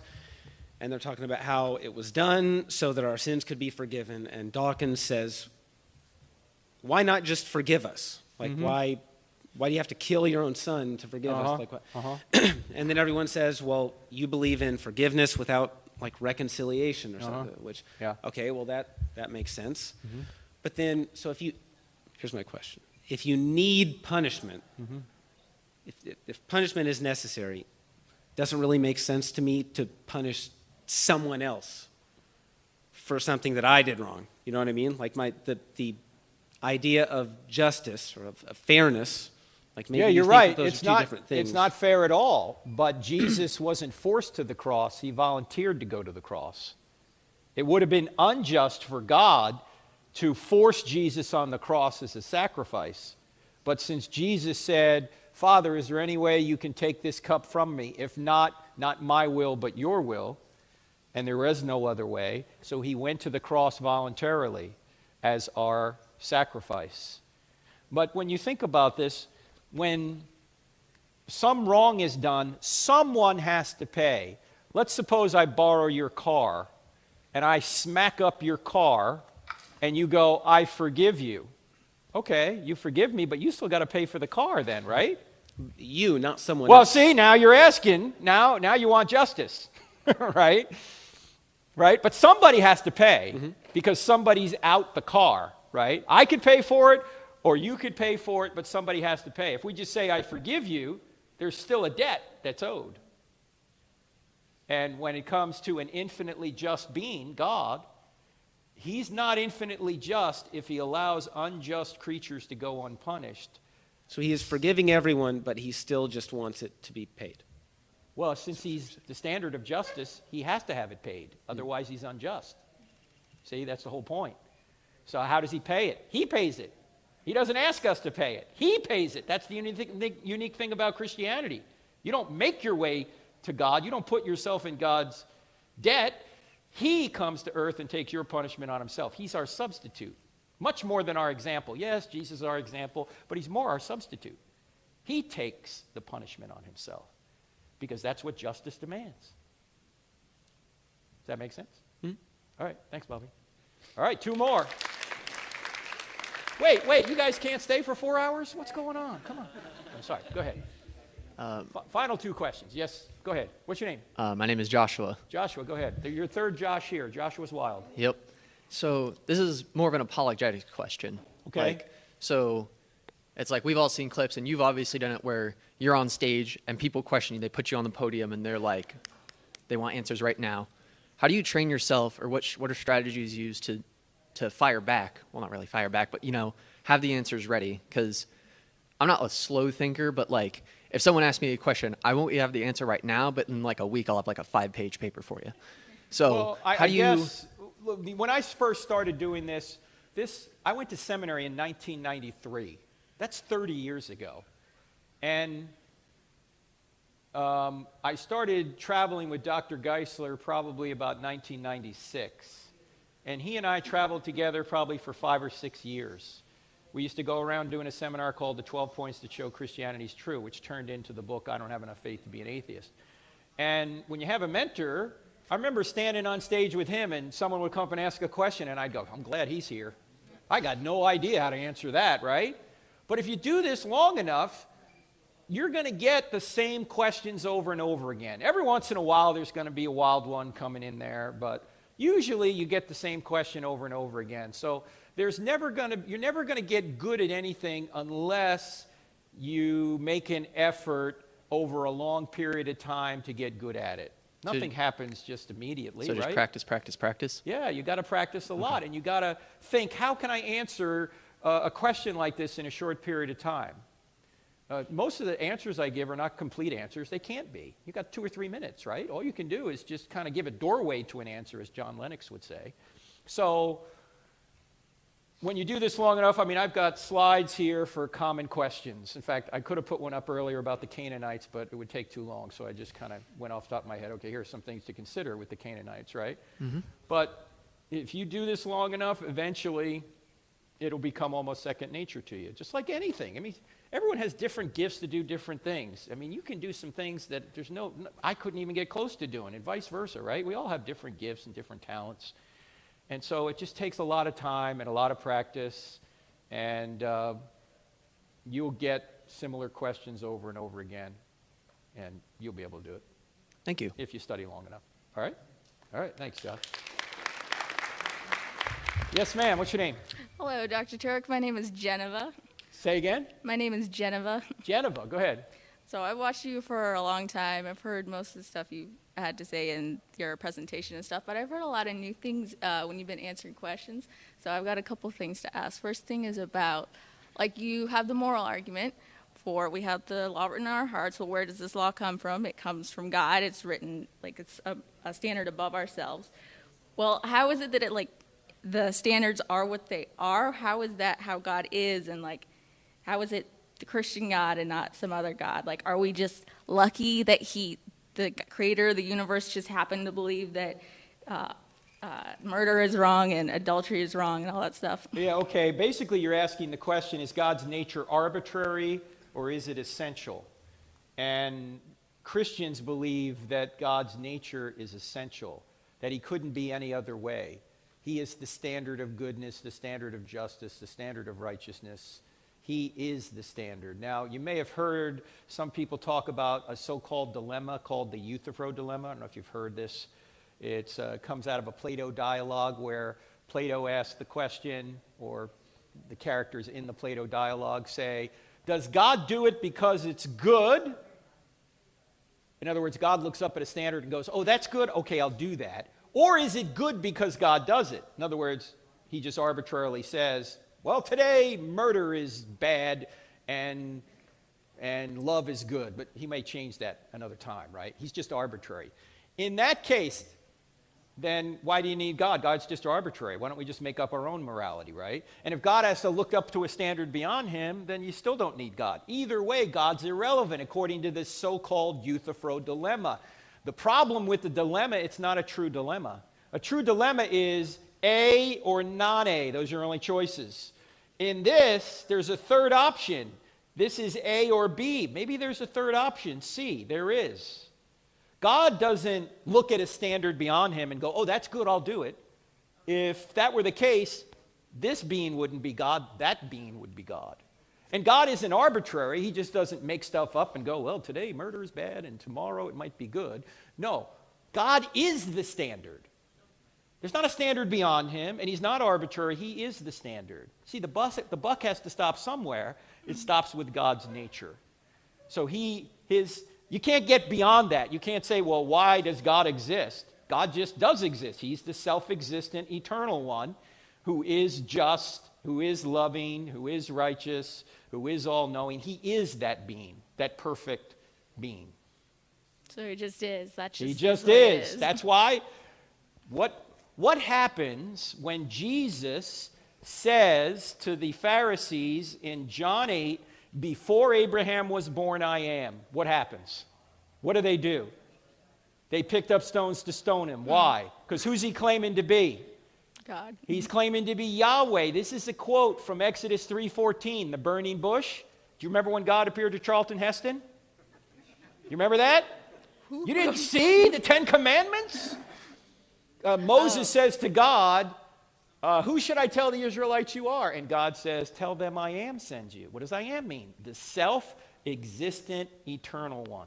The being that had no beginning, the being that will have no end, the being that just bees. That's the great I am. And since he is and always has been and is consistent, right? His standards, who he is, doesn't change. But people might argue that it, like, you know, the God of the Old Testament seems like he's evil for killing all these people. And someone asked you about that, and you gave some, like, yeah, the people have been doing wrong things for a long time, and this is God finally enacting justice. And he asked about, like, the kids, like, there might be the age of accountability or whatever. And you were making an argument for actually killing the kids because what if they didn't kill them, they'd be adopted by the Israelites and then grow up and then might become murderers themselves? I'm speculating as to why God said they all had to die, if in fact that's what the passage means. As I said earlier, Paul Copan says that's just exaggerated language, right? But if it truly means kill everyone, God certainly has the right to kill anyone at any time.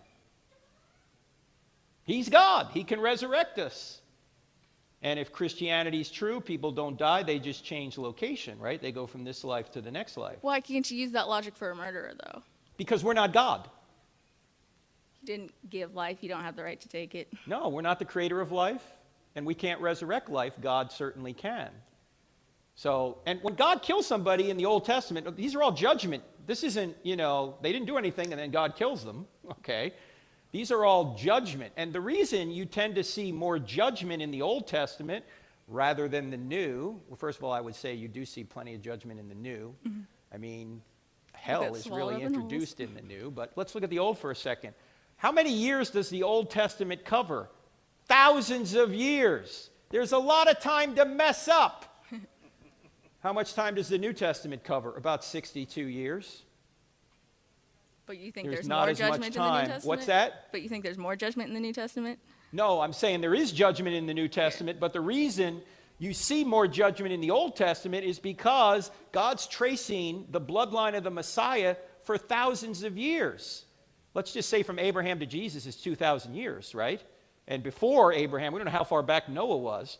There's all sorts of judgments because there's a lot of time for people, sinners like me and you, to mess up over that time and to therefore be judged. There's not a lot of time in the New Testament. It goes from Jesus' birth basically to 62 AD when Paul is in house arrest in Rome in the book of Acts. And then it talks about a future period, of course, in Revelation, where there will be judgment, right? And you said something about people like being in hell and being in heaven if you're in hell, who says you don't keep sinning? Well, yeah. Who's to say you don't keep sinning in heaven, too? Well, because, first of all, you won't have the sin nature anymore. Yeah, but if you don't have a sin nature, why would you sin in hell? You do have a sin nature in hell. When does it get taken away? Well, ultimately, it gets taken away when we die. We are continually, as Christians, trying through the Spirit to become more and more like Jesus, but we never quite get here because we still have a sin nature. But when we get to heaven, we won't have that sin nature anymore. We'll be in a glorified state. You're saying we only lose the sin nature when we go to heaven? Yes, ultimately. Not when we go to hell? No, you still have it because you're not redeemed. Ah, okay. Yeah. See, I had a few other things. I can't think of them right now. Oh, when you're talking about like theistic evolution, you said only like maybe the animals were dying, man wasn't dying. Do you believe that like man evolved? No. I wasn't talking about theistic evolution. The gentleman asked, is there a problem if you believe that the universe is old, that there was death before the fall of Adam? And my answer is no, there's no problem, because Romans 5:12 does not say that death came to all creation through Adam. It says death came to all men through Adam. But on that point, isn't there a verse that says all creation groans in birth pains because of the fall? That's Romans 8, where he's talking about the fact that, yes, we do live in a fallen world, and we are degraded. We are being degraded. And we know this as we get older. That's when you get dresser disease. That's when your chest falls into your drawers, right? That's when you get to my age, 61, you go to bed, and then you wake up with pains you didn't have when you went to bed, and you know you're getting old when you get hurt sleeping, okay? Right? You guys all got that? You older folks in here? Okay. So we're running down. Yeah, we are. It's a fallen world. So you're saying death came to man after sin. But what's that? Death came to man after sin. After Adam's sin. That's what the scriptures say. It doesn't explain where animal sin, or animal death came from, I should say. But it explains where human death came from. Well, the first animal death is supposedly recorded after they sin, where he gives them the coat of If you're fur. assuming a young earth. Yes. Okay. Well. Wait, why does that determine whether or not there's animal death? I'm not following you. What does young earth have to do? Okay. If the earth is old, as the evidence seems to show, There was many animals that died before Adam ever walked the earth. Then why is there, in Revelation talks about like the lion being with the lamb living in harmony, as if them eating each other and dying and killing and stuff is part of the fall? Okay, well, that's a metaphor for saying that that's restoring stuff to how it was before, right? Well, it could be, sure. Or it's just pointing out that there's not going to be any death in heaven. And would it be weird to look around and see all the animals dying and then expect yourself to not die? That doesn't make sense to me. I wouldn't, first of all, who knows how long Adam and Eve were alive before they recognized, you know. We don't have all this information. But I do know that Romans 5:12 does not say what many people think it says. One of the problems we have is we read a text and we assume it says something when it really doesn't say what we think it says. All right? All right, good questions. I got to go. All right, because I'm tired. All right, next week, thank you for all coming, for those of you that are still here. Is today Thursday? Today's Thursday, right? Next Thursday, we'll be at Ohio State, the Ohio State, but we're doing a different presentation. It's called How to Find Hope and Identity, and you can watch it streaming if you want, Columbus, Ohio. So thank you so much. Also, check out our website, crossexamine.org. There's that number again if you want the PowerPoint. If you want to give us a short survey, text the word event to that number. And thank you guys very much. See you next time.